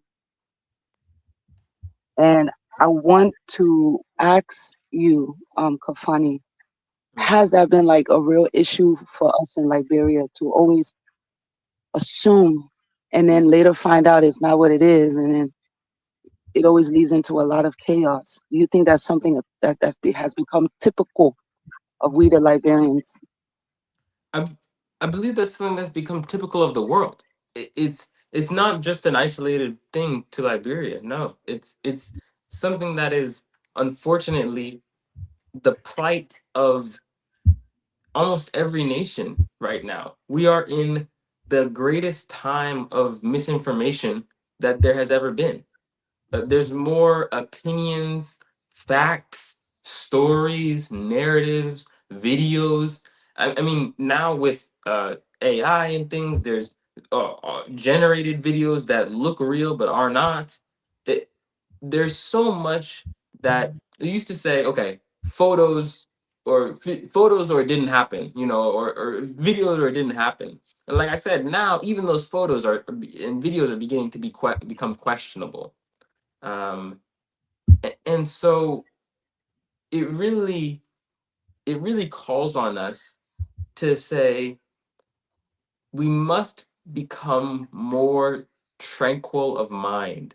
We must become more calm. We must become more and less reactive to things, because right now we're so reactive. We see one thing, oh my gosh, and we blow it up, and we want to find this and find that, and all it does is create this chaotic firestorm where now the truth, even if it is out there, it gets buried by lies, by stories, by narratives, by gossip, by slander. And it becomes a situation where the truth becomes less and less and less important the more we seek to always have the answer.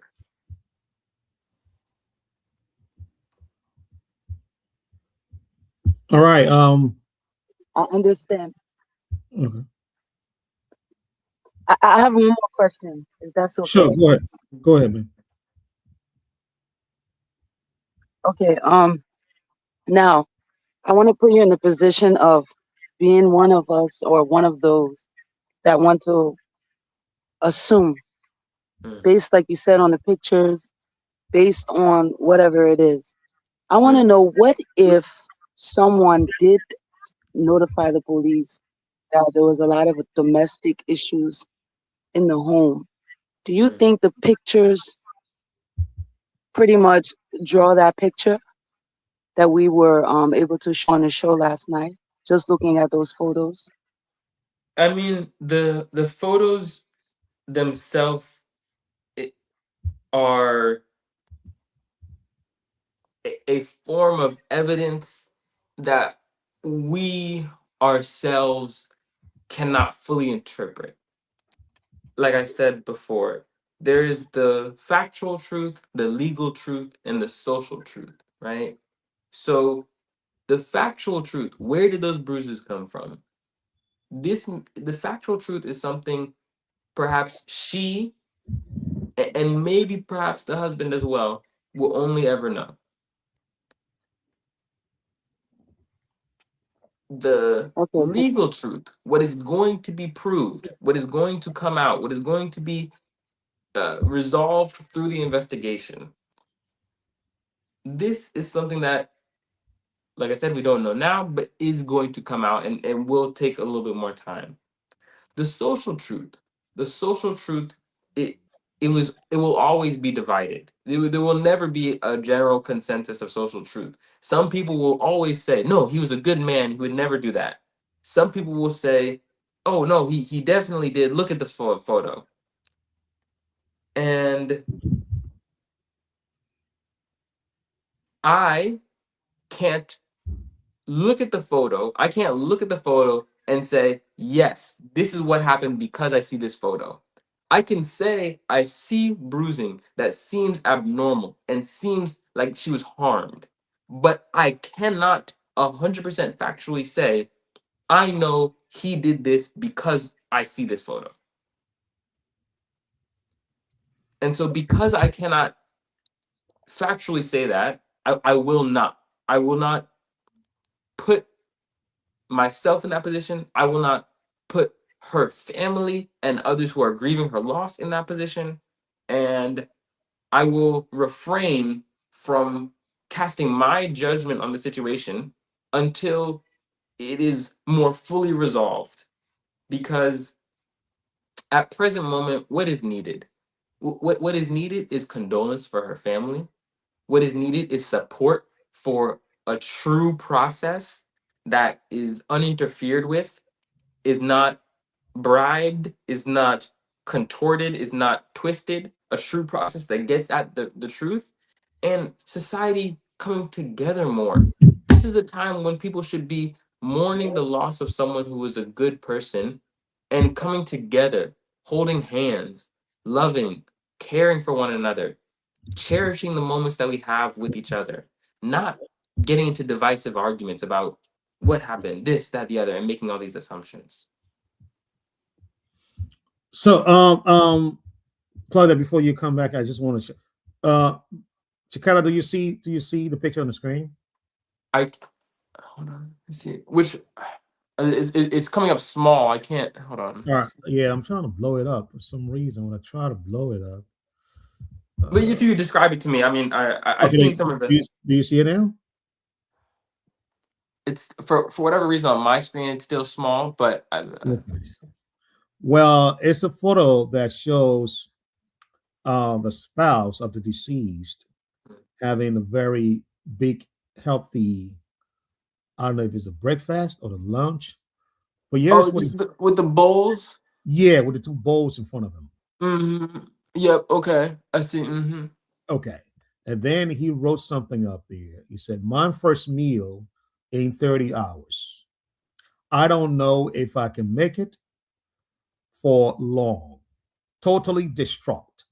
Can't concentrate. But I have to be strong for my family and my wife's family."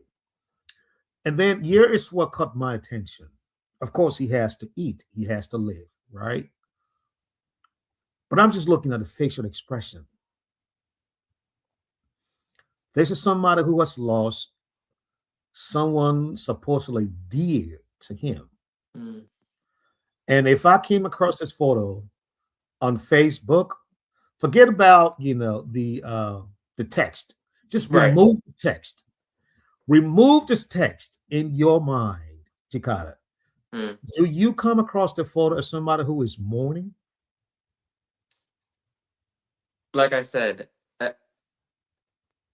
people mourn in many different ways. And so some, like I said, will be in hysterics. Some people will be unconsolable and will be falling on the ground crying, screaming.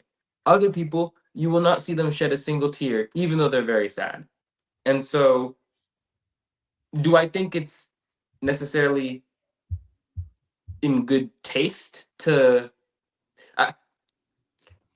I don't think that oftentimes when some tragedy happens or some situation happens that's in the public eye, if you are involved in it, generally, in my views, it's better to lay low.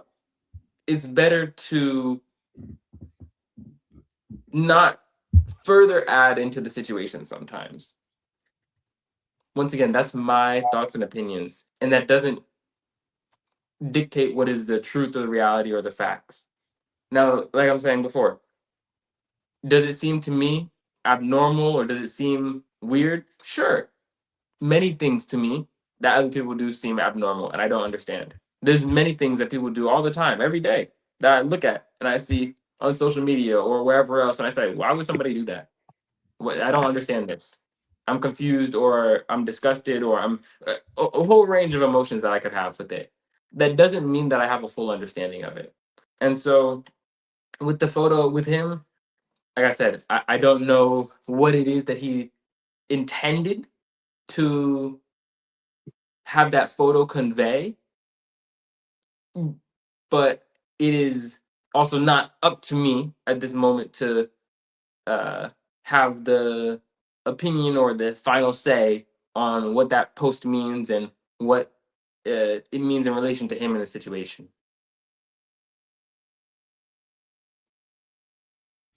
All right, Veteran Can I Smith? say something?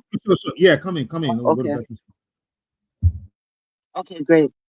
I just want to let you know, Archie, that in Liberia, when you see that meal, that is one of the most inexpensive meals that you can even have on as a platter, because we buy fufu soup like $100 Liberian dollar. You can get a good bowl for 300, and that's like a $300 bowl of something that the doctor probably said he should be eating, and not rice. And looking at his face, you can see that, and he's an ageable guy, you know. You can see that he's under a lot of strain and tension, and his heart is attached to that, because one side of his face is like kind of, it looks a bit like partially, like not paralyzed, but like, you know, it's drooping. So he's under a lot of medical stress as well. And looking at that post, it's very obvious that something has been doing his wife for a very long time. And they've been battling that quietly.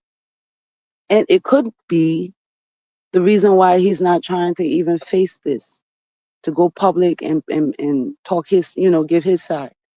What if she had a chronic illness, something that the family doesn't want exposed? Therefore, they're keeping quiet. If he's not talking, why is her family not talking? Why is the family not advocating, calling gender ministry and all these other people? Like you said yesterday, why is no one protesting? I have not seen a protest yet. I only saw one protest towards rape. Christoph was on that protest. I haven't seen anything. So that's just something I wanted to put out there and have you think about as well. That is an interesting insight. Thank you for that. Reverend Smith? My question would be, I'm so happy that your dad is having a Afrocentric spiritual conference coming up pretty soon. In the African way of mourning or going through challenges, what have you learned when we are mourning or grieving or go through tragedy? What is the best way to handle from going through not legal but being investigated, and which is normal for one for the police to investigate, but how in the African way do you think you can suggest the best way forward when there is a death of a loved one?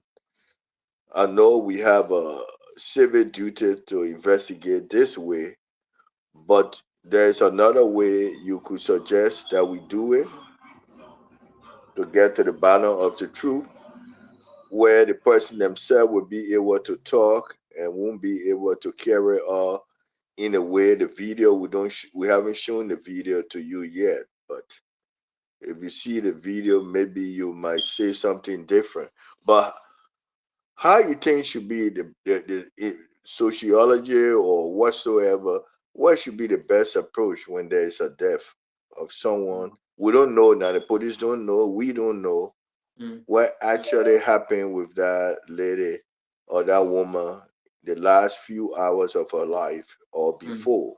And the husband could be innocent, but how do we carry both? You talk about the truth. Finding the truth sometimes is difficult, but at the same time, we want to, uh, show that we understand his grieving and we are there. How do you do both together simultaneously when you want to find the truth, and on the other hand, you know that the person is grieving for he loves his wife? How do you do both? Or can we ever do both?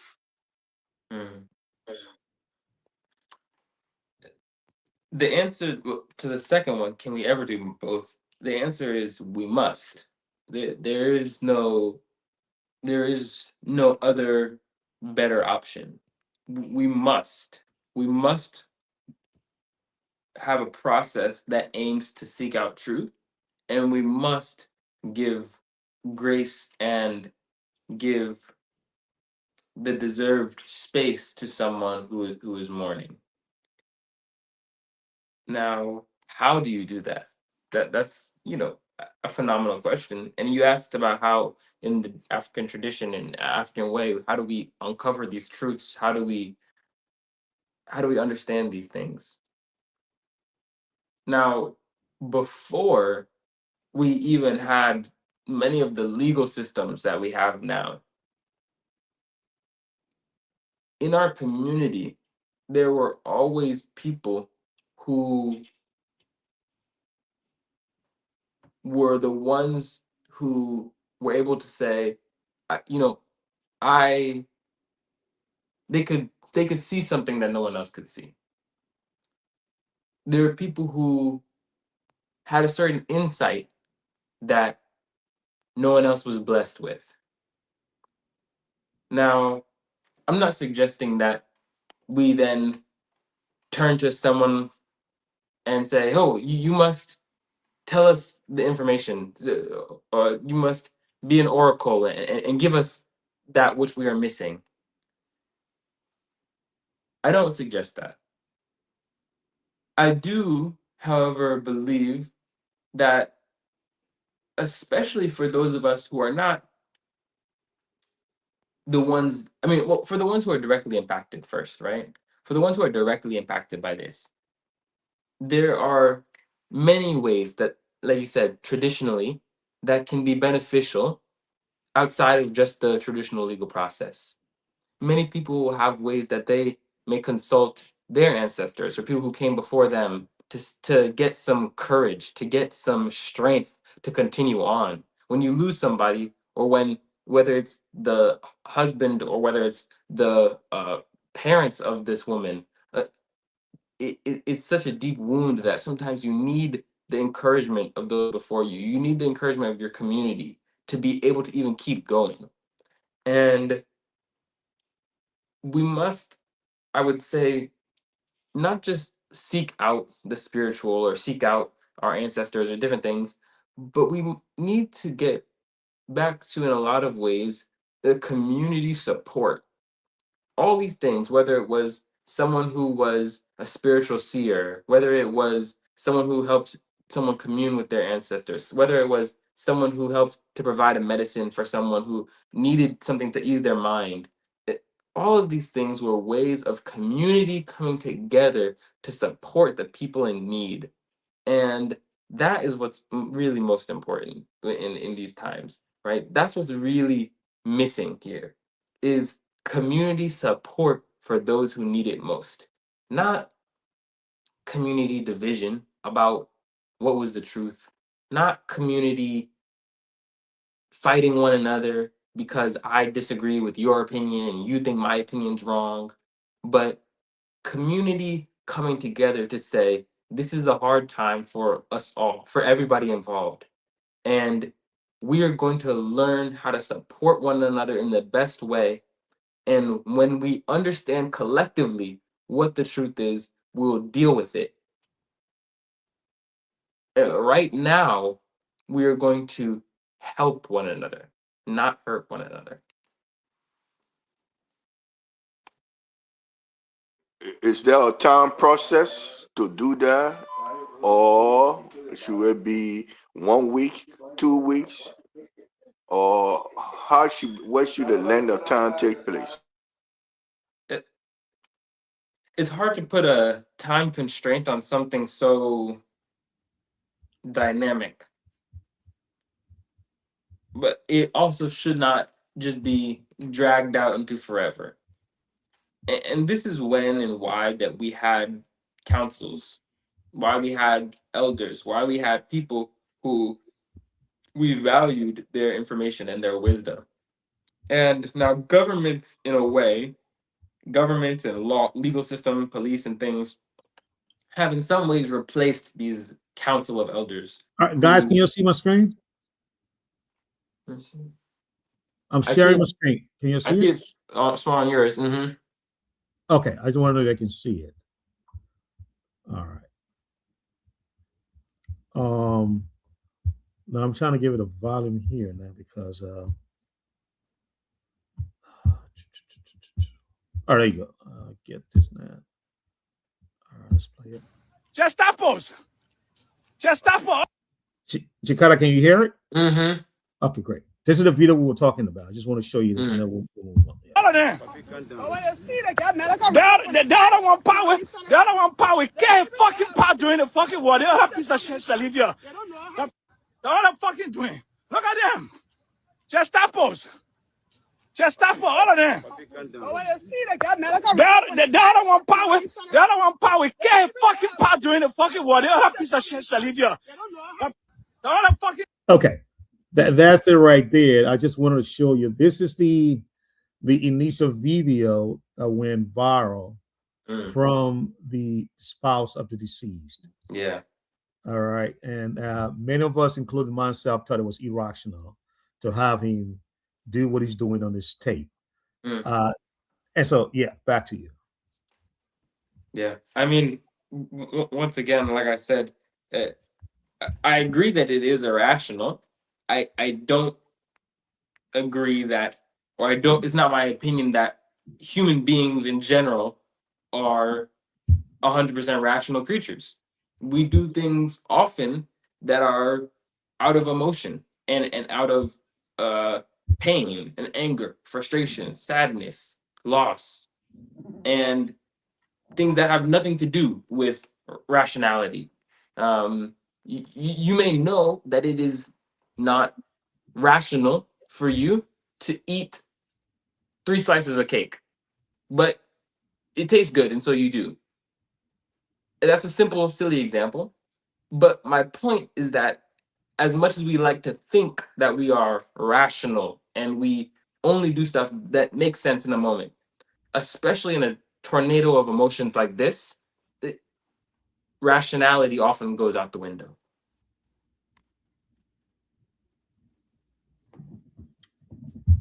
All right.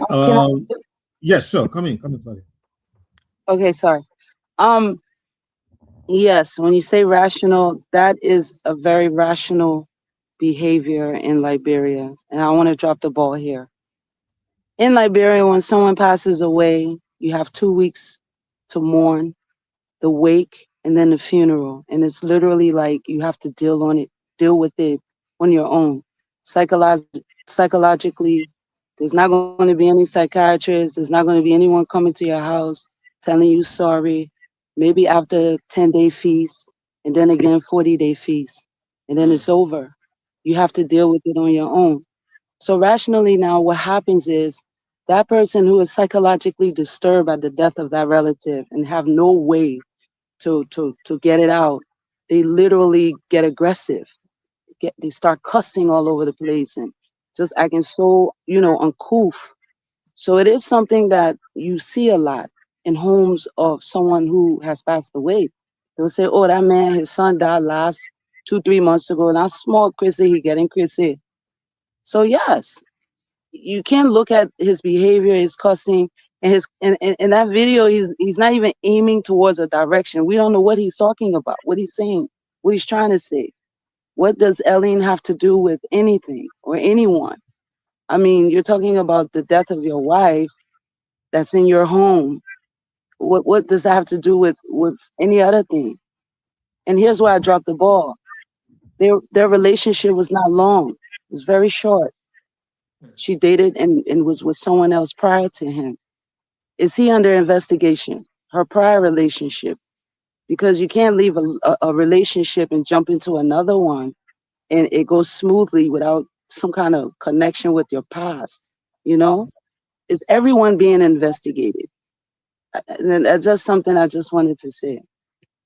I agree in your statement that there's perhaps many more things that need to be looked at the moment are not being regarded, and because it's very easy to look and say, oh, obviously this is what happened, and what you mentioned too, that people are given two weeks, right, to grieve somebody. It's fine. It's fine that someone is given these 2 weeks, but just because you're given 2 weeks does not mean that your actual grief you feel stops at 2 weeks. Of course it doesn't. You are then told, okay, you must move on in a way now. But that does not stop the emotions that are continuing to occur inside of you. That does not stop the feelings of regret, of loss, of pain that continue inside of you, maybe for months, years. So the idea of what is rational, what is not, I thank you, sister, for lending a wonderful perspective to that. Thank you. Alrighty. I really like the discussion. It's going real good. I'm loving it. I'm loving it. I'm really, really enjoying it. Veteran Smith, you want to come in? I think I'm going to have to hold Mr. Kafani to some standard now. I think he's been evading a lot here tonight, but we'll hold him to that. Veteran Smith, come on in, please. Yeah, my only question to him is that, is there a way, or maybe he have observed, can people fake grieving, or there's no way to determine one is faking grieving? And the only reason why I'm asking this question, because the truth will come, but can one do bad things and grieve? And how you can determine which is fake and which is not unfake? So both of those things are possible, right? So one, I'll answer your second question first. Can someone do bad things and still grieve? Of course you can.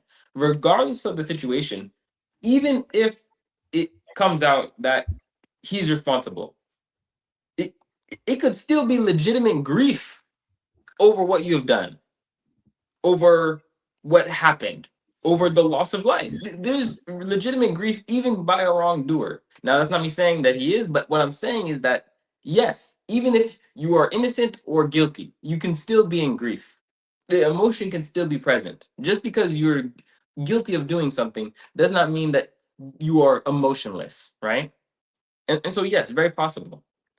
Now, can someone fake it? Of course. Many people are good liars. Many people are good liars. That doesn't mean, though, that just because many people are good liars, that does not mean that one person is easily singled out as one. Because if many people are good liars, then how will you know? How will you say, oh, this one is the one who is lying and this one is the truth? If it was easy to tell, then it would be simple. And you would say, oh, well, clearly this person is lying. But it's not. And it's, like I said, far more complicated than just a simple yes or no.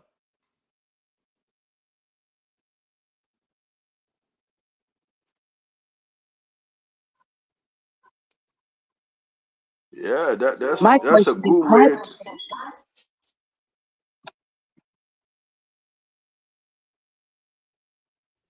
Were you coming in, Claudia?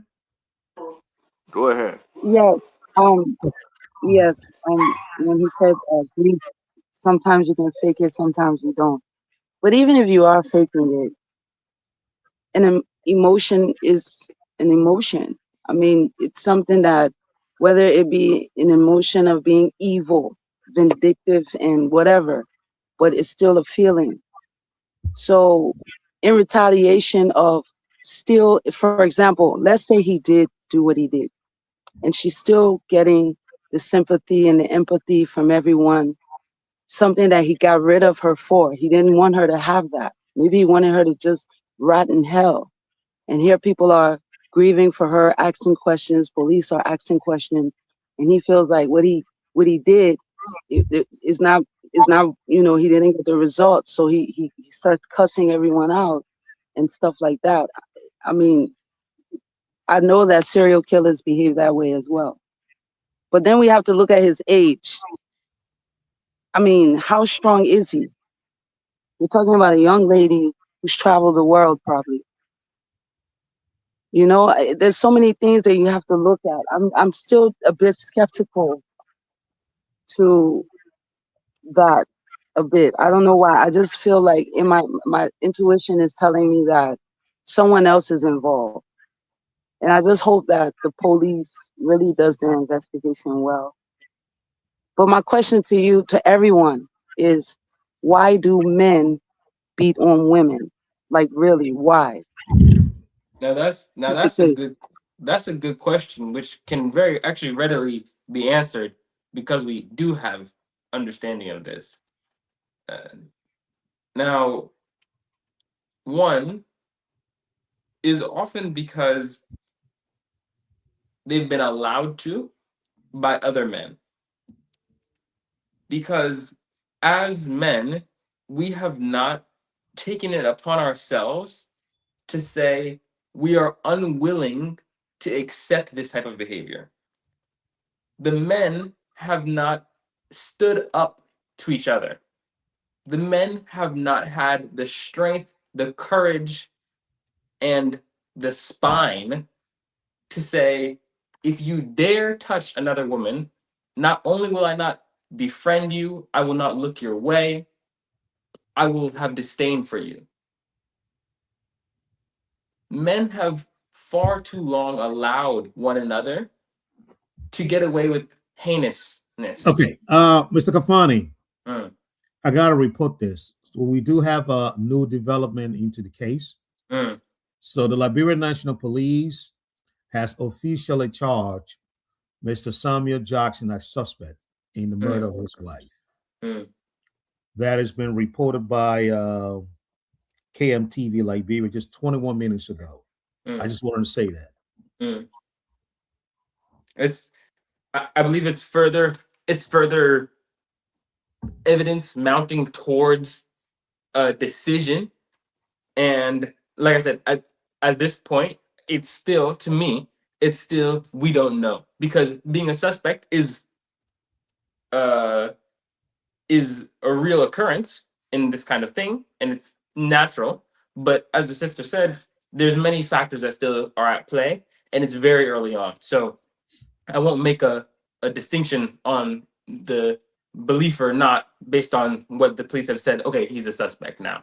But I do want to get back to the point that the sister said, because it's a very not only valuable, but it's a needed discussion, which is that I believe she also spoke earlier about there was no protest except for the anti-rape protest, which had gone on earlier. And just earlier, I had done some research and seen that they showed that from 2023 to 2024, incidences of rape in Liberia had been up 17%. Now, once again, men need to begin to hold each other accountable. If you as a man hear of, see of, become clued into the fact that there is one of your friends, and of course, many men will like to say, oh no, my friends don't do that. We're all connected. And so if it is not one of your friends, it is one of your friend's friends. Because everybody cannot, all of the men cannot all say, none of my friends would do this. There are people who are hiding and protecting other men who deserve to be punished for doing certain things. And we as men need to grow the spine to hold each other accountable, whether that means losing a relationship, a friendship, whether that means losing a job. How long are we going to allow women to suffer because we don't feel like standing up for them? Now, this is not to say that women don't stand up for themselves. Of course they do. But when half of the population and the half of the population that tends to have more of the power in a society, and that's just factually how it's run for many years. When half of the population is unwilling to do what is necessary to protect those who are most at risk, we have a great problem on our hands. And so, to the question that she asked, why do men, in the first place, beat on women? For many reasons. Sometimes it is people who want something from the woman. Sometimes it's someone who believes that the woman needs to act a certain way or whatever else. None of the reasons are justified. none of the reasons are justified. Yeah. Yeah.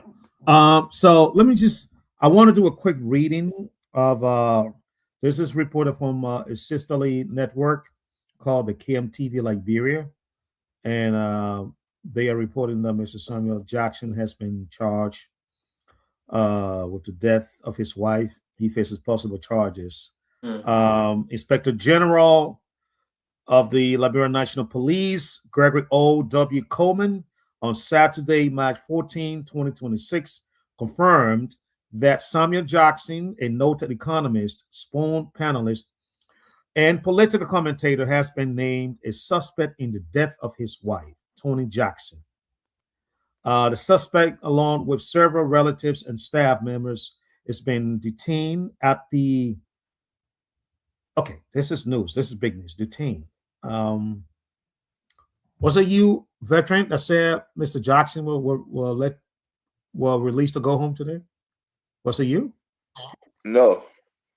No, I said he left home with his lawyer to go to the police. So it happened during the interrogation. Okay. At 11 o'clock Liberia time, he left his house with his lawyer, and he was in the company of the Liberian National Police. So whatever happened, it happened during that investigation. Okay. All right. So again, the suspect, along with several relatives and staff members, has been detained at the police national headquarters in Monrovia while the investigation proceeds. According to the police inspector General Coleman, the police have 48 hours on the Liberian law to either formally charge Jackson or forward him to court for prosecution or release him. The police search of Mr. Jackson's single residence yielded specimens and other items for further analysis. Jackson, who had earlier been declared a person of interest, voluntarily turned himself in for questioning and is cooperating with investigators. Police have already interviewed close family members, household staff, and neighbors to reconstruct the events surrounding the death. Should formal charges be filed within the statutory 48 hours, Mr. Jackson will be transferred to the Monrovia Criminal Court for arraignment. If no charges are deemed appropriate, he will be released pending further investigation. So, Mr.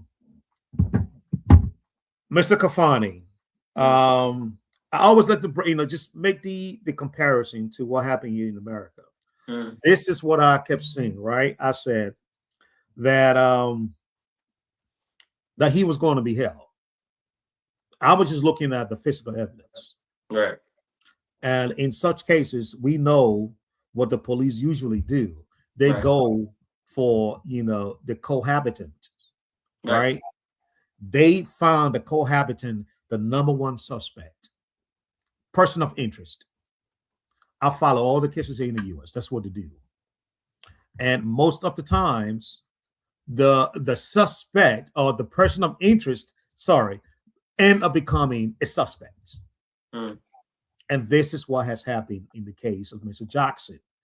Now, on the Liberian law, as it was stated in this report, he has 48 hours to either be formally charged or released. Now, it is your understanding that when this happens, does he usually, plead of the fifth and say, I have nothing to say? And if he went ahead and did that, will you find that appropriate to do?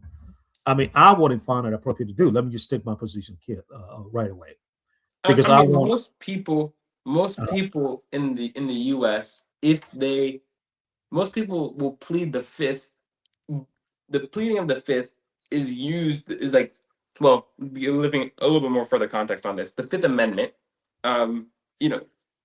is designed to protect you from incriminating yourself. Correct. Now, most people will plead that before they are taken into custody, before they are arrested, because it's saying when you are being arrested, you may say something that puts you in a worse position legally than if you had just been quiet. And you use the pleading of the fifth to not to dodge anything, but you use it to save yourself from saying something that may put you in a position you don't need to be in.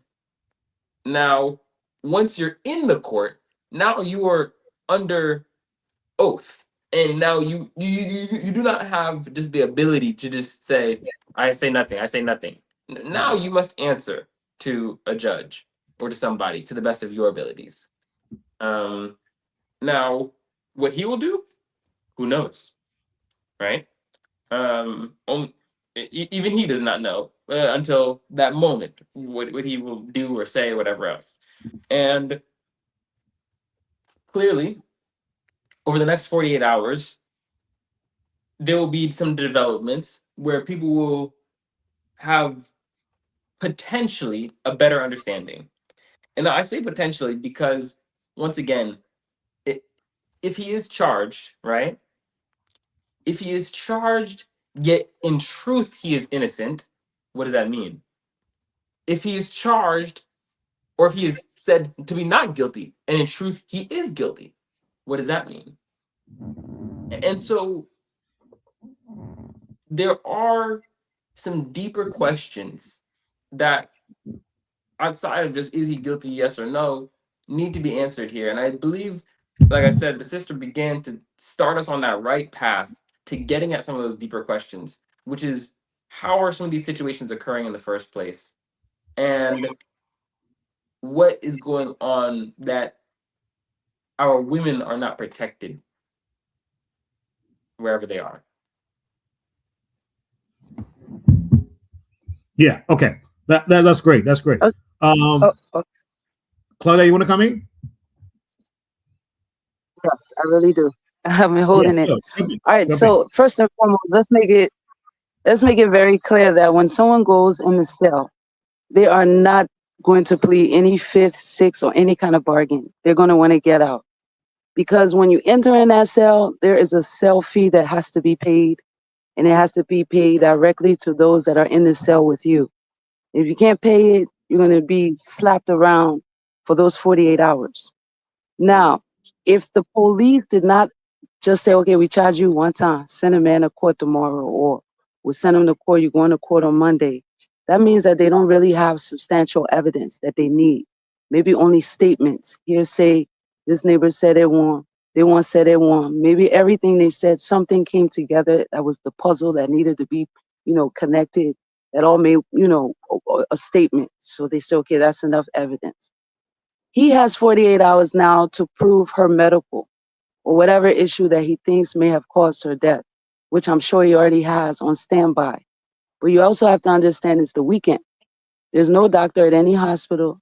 The main doctors at Catholic Hospital will not be there until Tuesday because it's a holiday. What time is it? It's a holiday tomorrow. In Liberia, when you have a holiday on Sunday, it officially goes into Monday. Sister, thank you. So If I I know can, that he's not playing any fifth of anything right now. He's probably putting himself together, but he has to wait because he fell into the holiday. Yeah. Just to add on to that, thank you, because once again, you're bringing such valuable perspective to this discussion here, with everything that you say, truly. And to add into this, that goes further once again into what are some of the deeper underlying issues here. I was reading an article about this right before we got on, and it was talking about how some of the doctors are not even nearby or available, or that the brain surgeons or someone who could do something about before she did pass, who when she was being transported and in need of help, when she was semi-conscious, the brain surgeons or doctors who could help maybe weren't there or are not around or are not in the vicinity. And this gets at the question of, why are our brightest, why are our most talented, why are those who we need the most, why are they not staying here? Why in Liberia do we not have, because it's not for a lack of geniuses, right? It's not for a lack of people who are beyond phenomenally intelligent. But why do we not have the systems that can support them to get the education they need there in Liberia? Why do we not have the systems that will compensate them fairly as doctors there in Liberia, so they do not feel they need to go to England or to the US or anywhere else? And these I see Yeah. as some of the more pressing questions that need to be addressed, not for the sake of this one case, but for the longevity of what we see as the future, right, for Liberia. Because if we don't address some of these other questions about violence against women, about education, then these kinds of scenarios, you will see history repeat itself unless something is done to change the groundwork, the framework that grew, the soil that grew these situations. You will see the same things come again.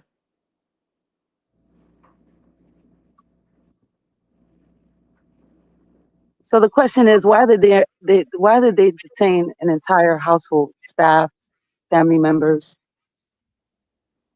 Uh, with maybe evidence that they know about her whole entire health? Why was you said everyone questioned? from what I saw According to in the what article, Archie read.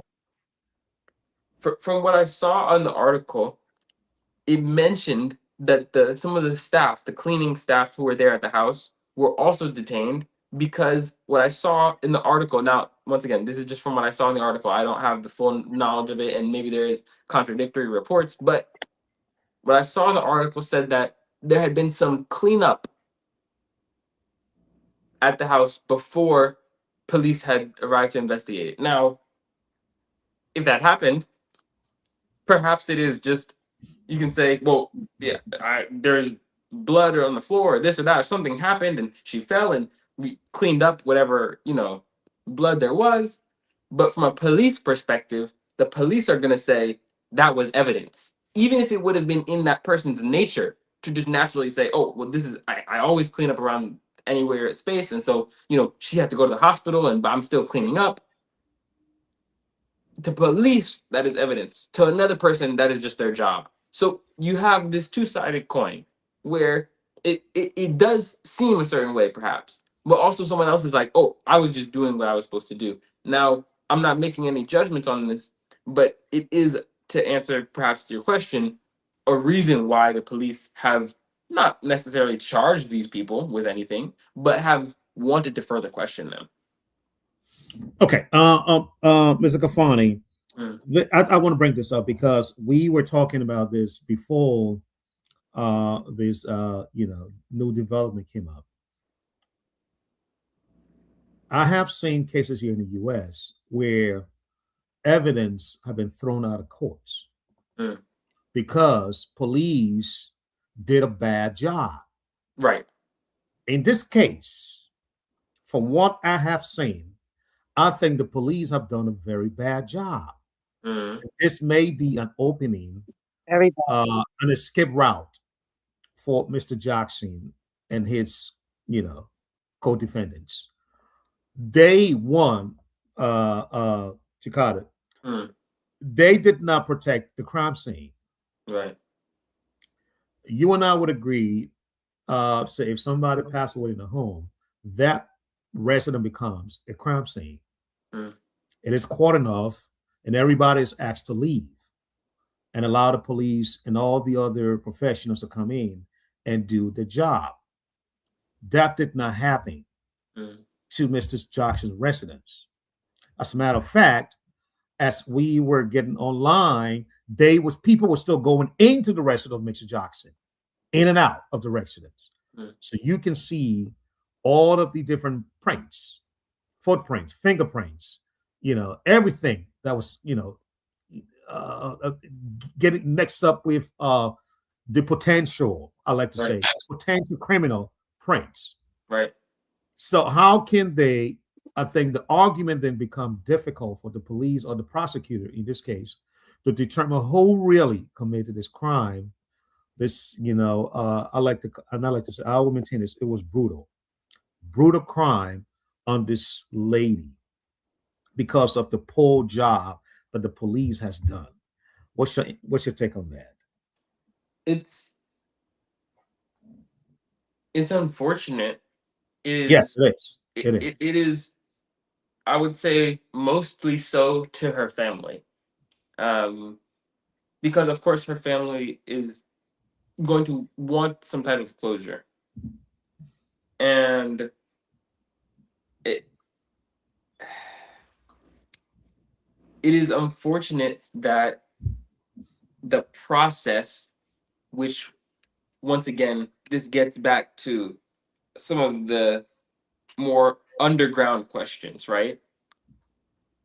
Why is there any room for something other than the correct process to be done here? Because justice should reign evenly. No house, when it rains, when it monsoons, no house is spared from the rain. And so each part of this story, whether it's the new footprints now, or the staff, or the person, or there's so great a multitude of angles and ideas and concepts and conflicts in this one story that, as you said, the waters are becoming muddied, and understanding and getting to the depth of what is the truth is becoming more and more difficult.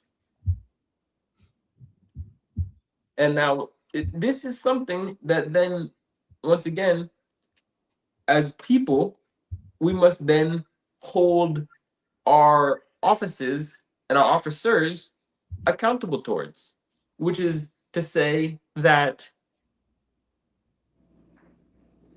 we must say this cannot happen again.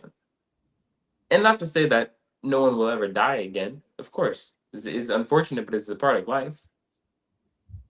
But what cannot happen again is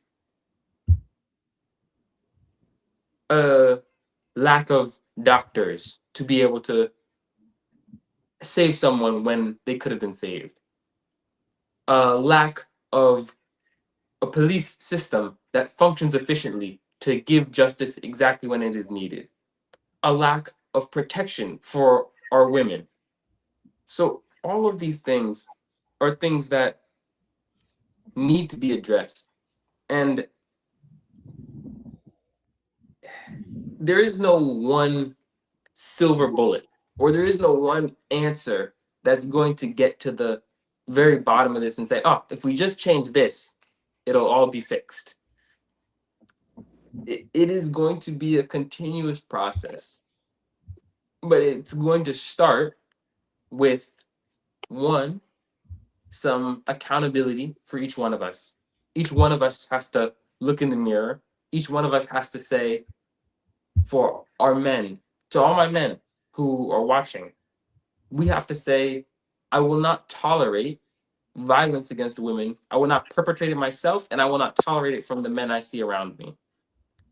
To all of my educators, we have to say, we have to instill into our children not only the good teaching, but also the value of community and the fact that, hey, it is a beautiful thing to be raised up here and to give back and serve to this community here. To the police officers and those who are designed to protect us, it is your duty. And so do your duty with diligence. To no matter who it is, do not be swayed by power, influence, or anything else. Stay true to what is your morals and your values and the way that you should be protecting our communities. And these are the things that we need to begin to start wrapping our minds around collectively, pushing forward collectively, so that situations like this don't continue to happen. Right. So I want to share the screen where the police, the IG, is speaking to the press about declaring Mr. Jackson suspect. Brother, unfortunately, I am gonna have to run here. Yeah, I know. But my time, I do have to call it. Unfortunately, here today. Okay. But it was wonderful speaking with you all, and I truly, Liberia is in my heart in this time. My condolences once again are to her family, and if anything, please let this be a time when we grow closer to one another and less divisive, not so divided in opinions and what ifs and this and stories and narratives, but let us grow closer to one another and say, hey, I need you, my brother. I need you, my sister. We need to stick together. We need to come together and help support one another so that these types of situations become less and less frequent. Amen. Gotcha. Thank you. Thank you so much, Ikada, for joining us today. You brought a lot of perspective to this discussion. And as always, please come on whenever you want to come on. Let us know when you want to come up, whatever you want to share. We're always here to welcome you to be part of the conversation. Thank you once again Much for joining. appreciated. Yes, sir. All right.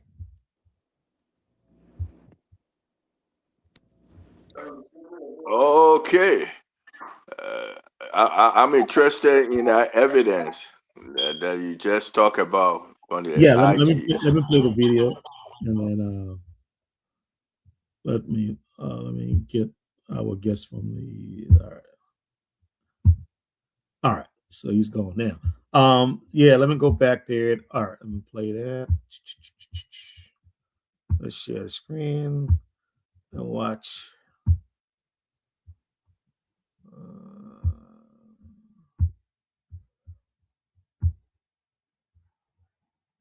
Present him to the nearest court, and I can guarantee you his rights will be protected under the law. Within that mathematical calculation for legal detention, he will be presented to the court. Thank you. When does this 48 hours elapse, IG? Well, listen, we are done. Hey, IG, welcome to the media. Do you guys see it? Yeah, no.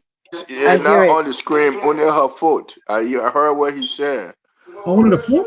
Okay, hold on. You have to remove it. Yeah, 1 second. Yeah, hold on. Give me 1 second. All right. Okay, you remove it now. You show my face now. Oh yeah, you see why I go through this. I wanted to say something as it relates to that press statement. You want me to play it for you? You guys go with it. Okay. So play it first. Play it first. Okay. All right. 1 second. But to me, it was a quick thing. The IG said the reporter started asking questions, but it was not long. Maybe they got something strong. I just want to hear what they got. We got here to this investigation. Y'all see it? The investigation still continues. Y'all see the screen? Only the picture. What? Oh, this picture? Okay, hold on. Let me get the picture out of the studio. What's going on? All right. And messing up my whole production tonight. Hold on. Let me get out of the studio. It should be gone. All right.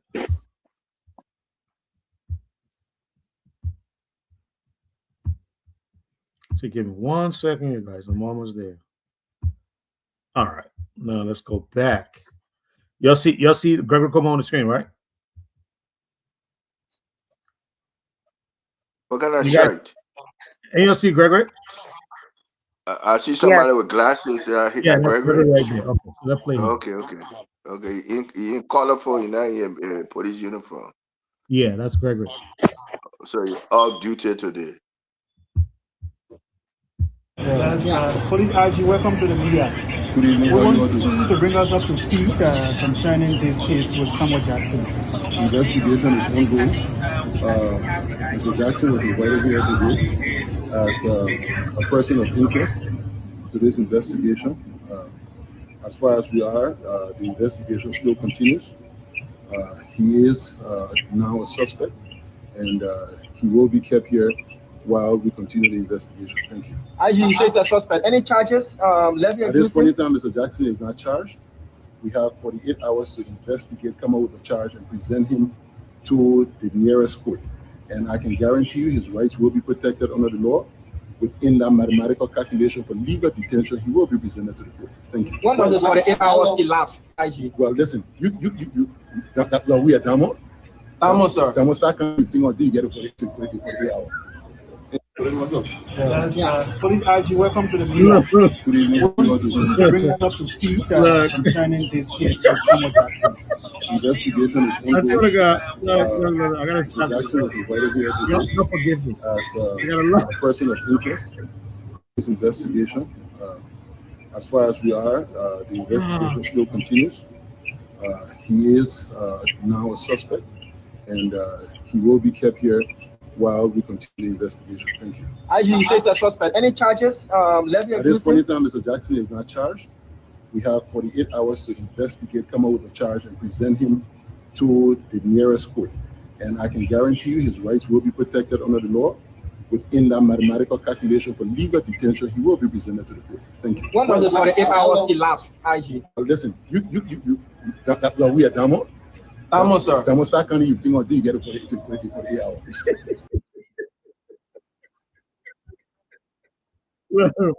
Well, nah, not right there. Not right there. I gotta tell you, I'll stop it right there. Mr. Wright, Yes, sir. just for clarity, did he mention any reason why he changed from interest to suspect? What ground did that was the changing movement that they had to change from interest to suspect? Did he give that? Did he state that? That's the question.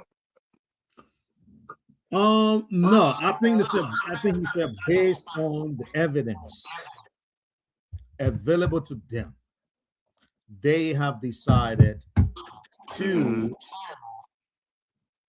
keep Mr. Jackson as a suspect. Now, he has not been charged with anything, but I think based on the evidence available to them. Now, I would like to think, Veteran Smith, it will be based on the testimonial, either a verbal or written testimonial of Mr. Rufus Barry. Because Mr. Rufus Barry provided some very vivid information. I don't know that to be true. I want to be very clear to those of you watching or listening. I don't know anything about this case.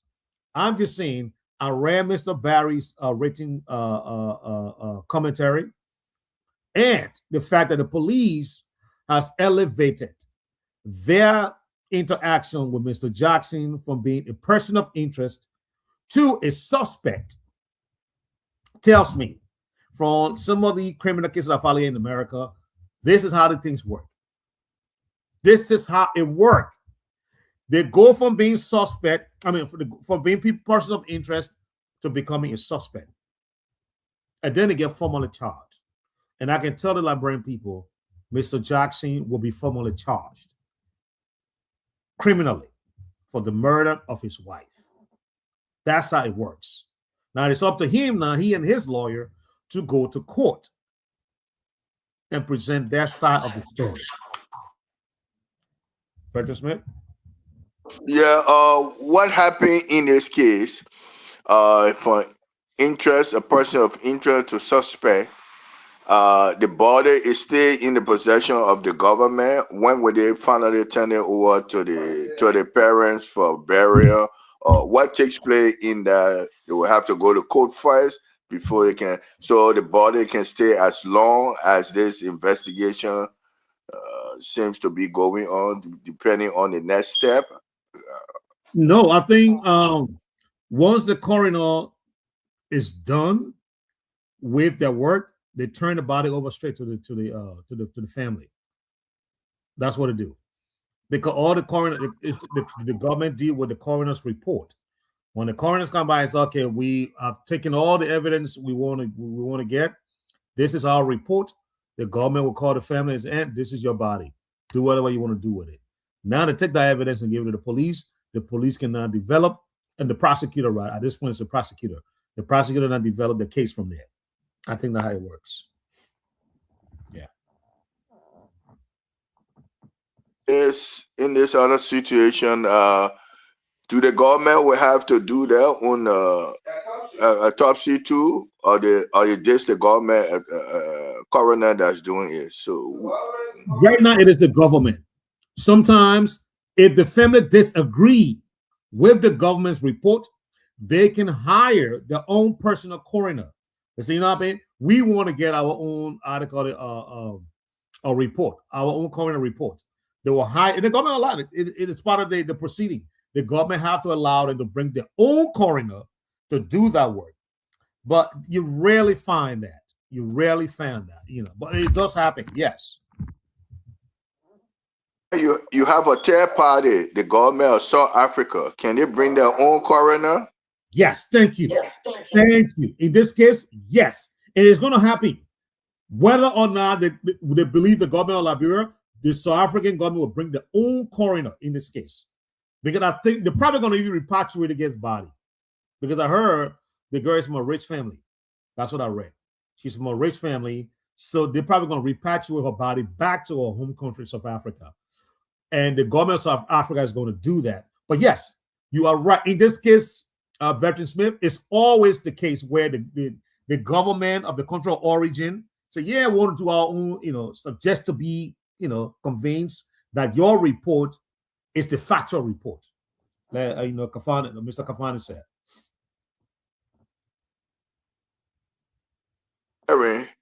Pathology different from coroner, so maybe the South African government will bring a pathology. Yes, that's right. Yeah, true. True. Now, But then my other question would be, will the body be? Let's say if the daughter arrives and he under the whole case. Okay, the whole case will be done before the body.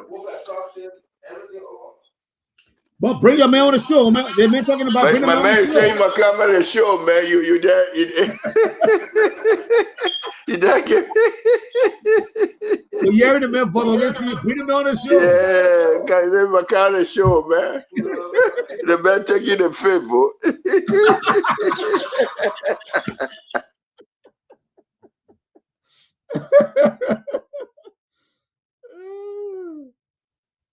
This is the time your money worth. You have to as an expert that we need you.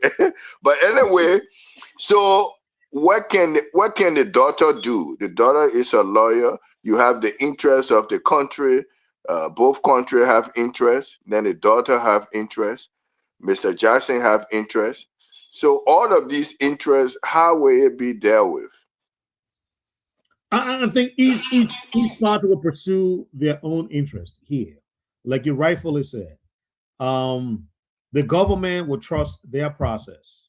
Like the IG said, you know, in that 48 hours now, they are going to rely on the report from the coroner office and to formally charge, or to either bring formal charge on Mr. Jackson, or to say, you know, we'll let you go because we'll look to other suspects. The government, but the way he was going, the question was asking, it looked he I don't know whether he was trying to say the next process will go to court, but it looked he ready to say this matter will go to court. It looked he did everything. Yeah, you caught that, Veteran Smith. You caught that because that's the first thing that hit me. When the guy asked me, so what happened there? You said we got 48 hours to bring charges against him, and then turn him over to the courts. You can see Gregory Coleman buzzing. You know what I mean? There's no, the guy is buzzing with confidence. You know, come out and speaking to the people. When he spoke to Diamond Slanger from Spoon, and then Diamond Slanger asked him about how long it's going to take. And he said, Diamond Slanger, you from Spoon, right? Count 48 hours on your finger. Count 48 hours. You know what I mean? That's 2 days. So that's tomorrow, maybe half date on Monday. But no Monday, they're going to But wait now, I thought they don't I thought they don't count the weekends. So government may have longer time. My bad. They don't count weekend. That's true. You're right. They do not count weekends. My bad. In the justice system, they don't count weekend. So it starts from Monday. So Mr. Jackson get a weekend to be there. You get Monday, Tuesday. If there are no charges brought against him, they're gonna release him on Tuesday or Wednesday.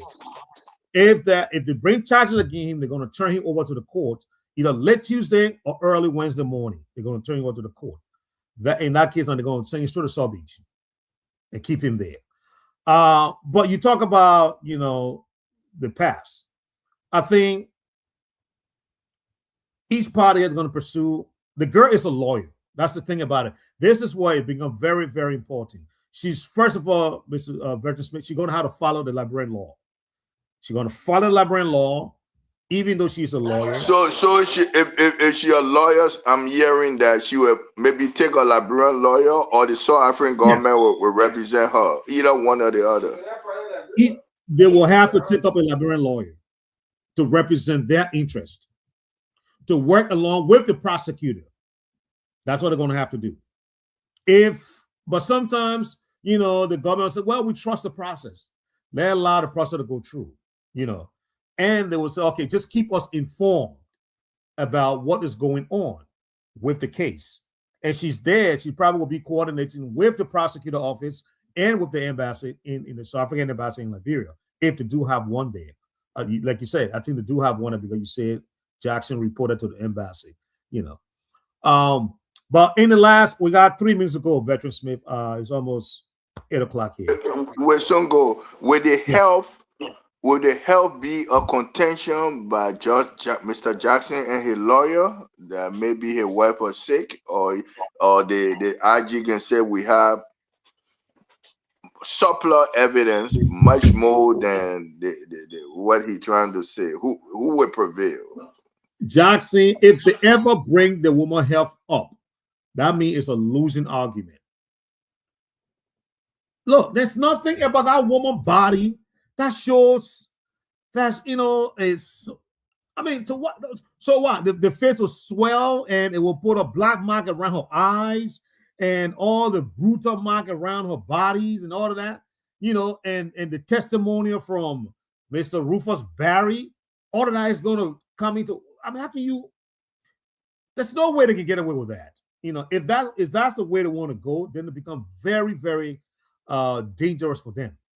If I was a legal consultant to the out there, no, please don't go that route. You cannot plead the case based on that. So because of a medical condition. That those bruises were put there by somebody violently, you know, hitting her. It was not for any medical condition. I don't think it is. And I don't think any pathology or a coroner will even suggest that. So can you imagine in maybe 24 hours or more, when the kid first started and brought about with the commotion that took place at his residence for a person of interest, now and then we have gone to suspect. Then from suspect we go to the court. That means when they get to the court, then that would be considered what, Mr. Wright? Oh, being charged. Okay, charged. Yeah, once they bring charges against him, you know, it becomes criminal charges, right? Now he's become a defendant. He become a criminal defendant. He has to get a lawyer and then go to court. So the next time, once we hear the government bring charges against, how to call it, Mr. Jackson, we will no longer refer to him as a suspect or a person of interest. We'll be referring to him as a criminal defendant because he's been criminally charged, and now he got to go to court to defend himself. Because that's how the legal document is gonna portray it. Samuel Jackson as a criminal defendant. Have we ever had a case like this before? If it progressed to be a case like this, where a wife died within the house with her husband, or this might be the first, or it happened differently where it was real murder and they accused the man, but this something quite different. Well, I'll tell you one case. I mean, y'all bring that man on because the man I can hear the man in the back there.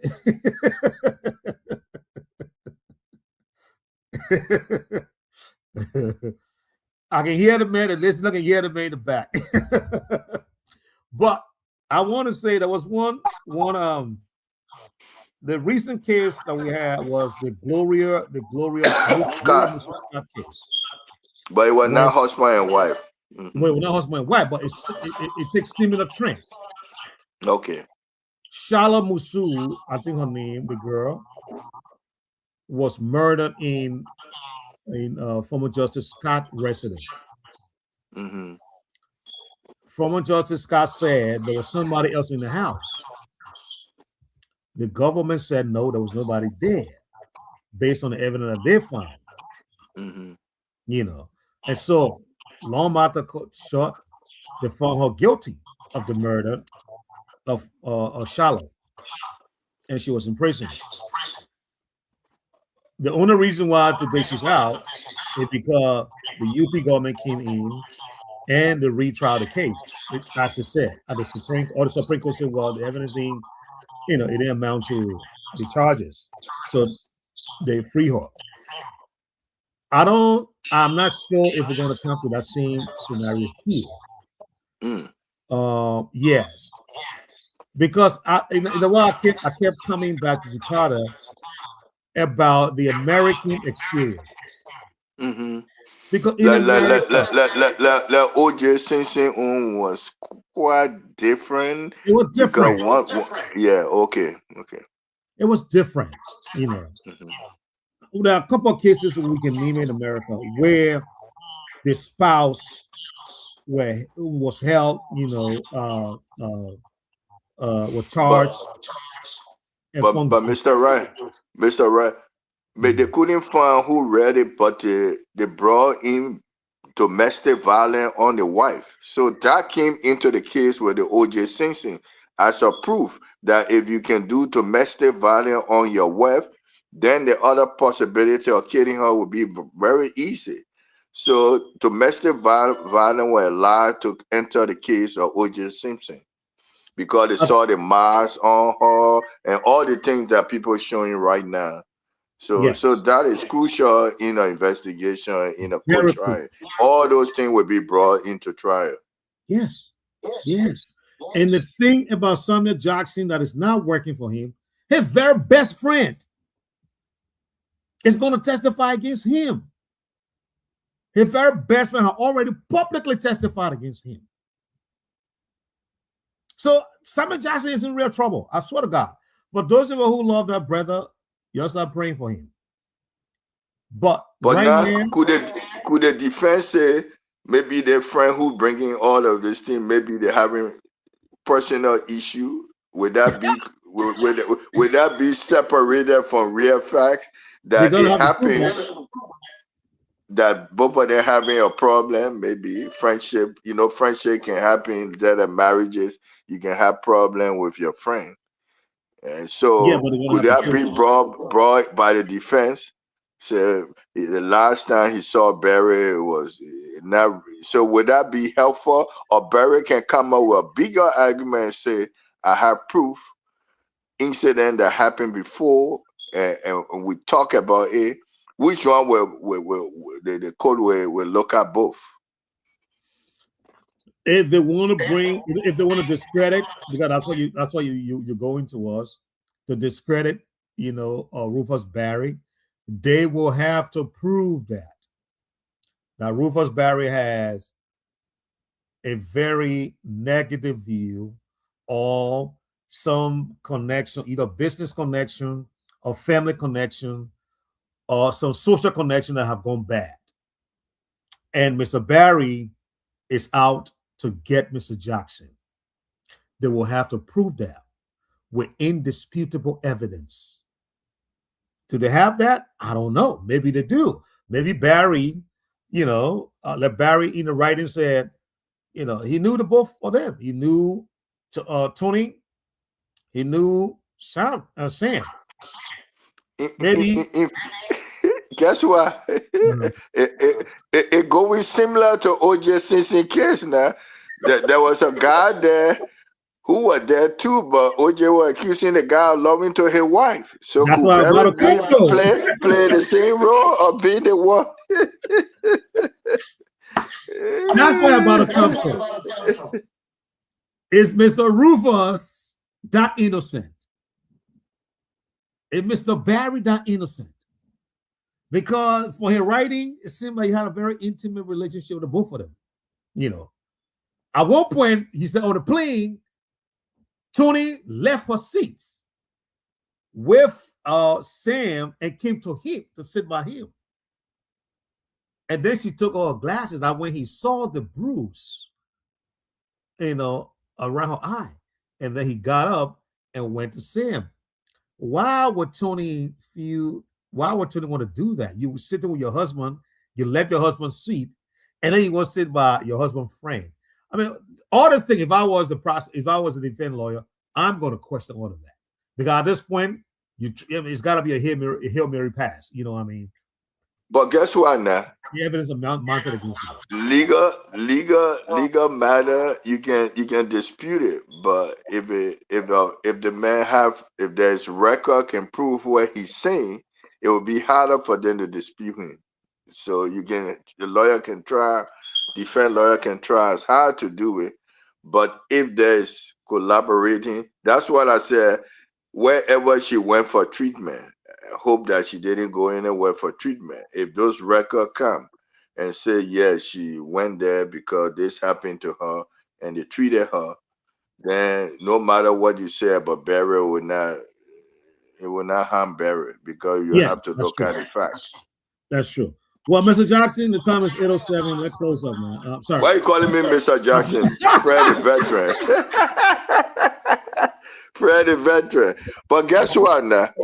We had the Chief Justice in Grand GEDEH County and nobody knew about it. Why the people can hide news from England?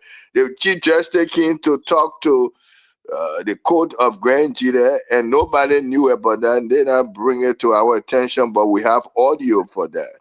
That's how he interacted with them. Maybe the next time we'll play the interaction and bring some lawyers to talk about what he's talking about.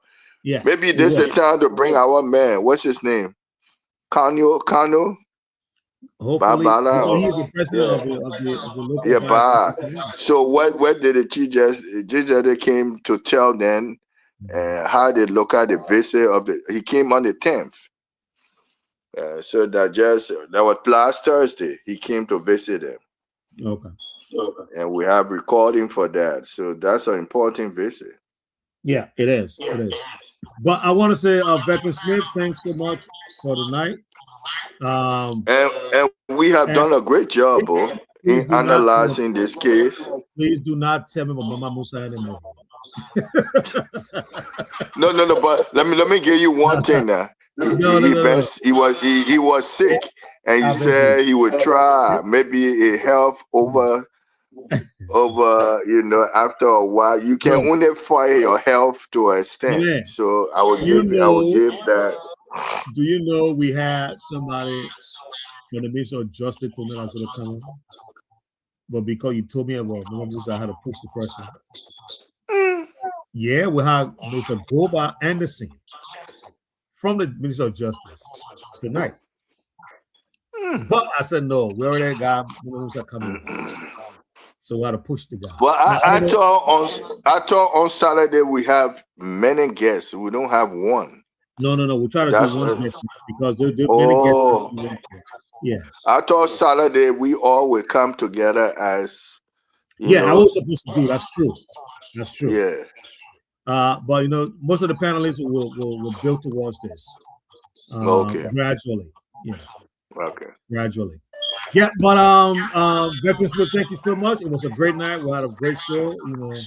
And you and myself have white together. I put on my new winter white long sleeve, Oh, you not do? knowing tonight had to do with purity, peace, happiness, all Yes.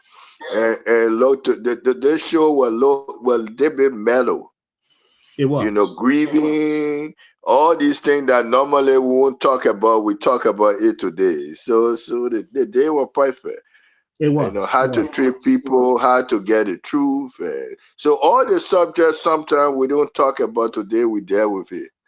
So I Yes. hope people learn what we had a himmat side of people today. That's what we deal with. True. And so we True. cover all the territories We of did. grieving. Yeah. We did. So he And did I want well, to say, man. yeah, you know, we all did well. We all did. And I want to thank to all the callers, you know, not callers, but We call it the followers. night. You guys are still out there following the show. Thank you all for coming in and out. I see people coming in and out, but you know, the number will go up there, go down, go away, go down. But guess what now? The last time Jakarta Kafani came on, today I look at the recording. So this other recording, I think this will continue tap each time he come, one will tap the other. I think today it show another side of him, quite different from the first time. First time we dealt with different issue. Now this one we did a human side of life. That's right. That's right. How people can grieve and how to get the truth is so difficult to get the truth, your truth and my truth. So it benefited everybody. Social truth, How legal things truth. can. So we did sociology today. That's why sometimes we don't get into that subject matter. What is sociology? Yeah, that's true. All right, Veterans, man, it was a good show, man. Okay.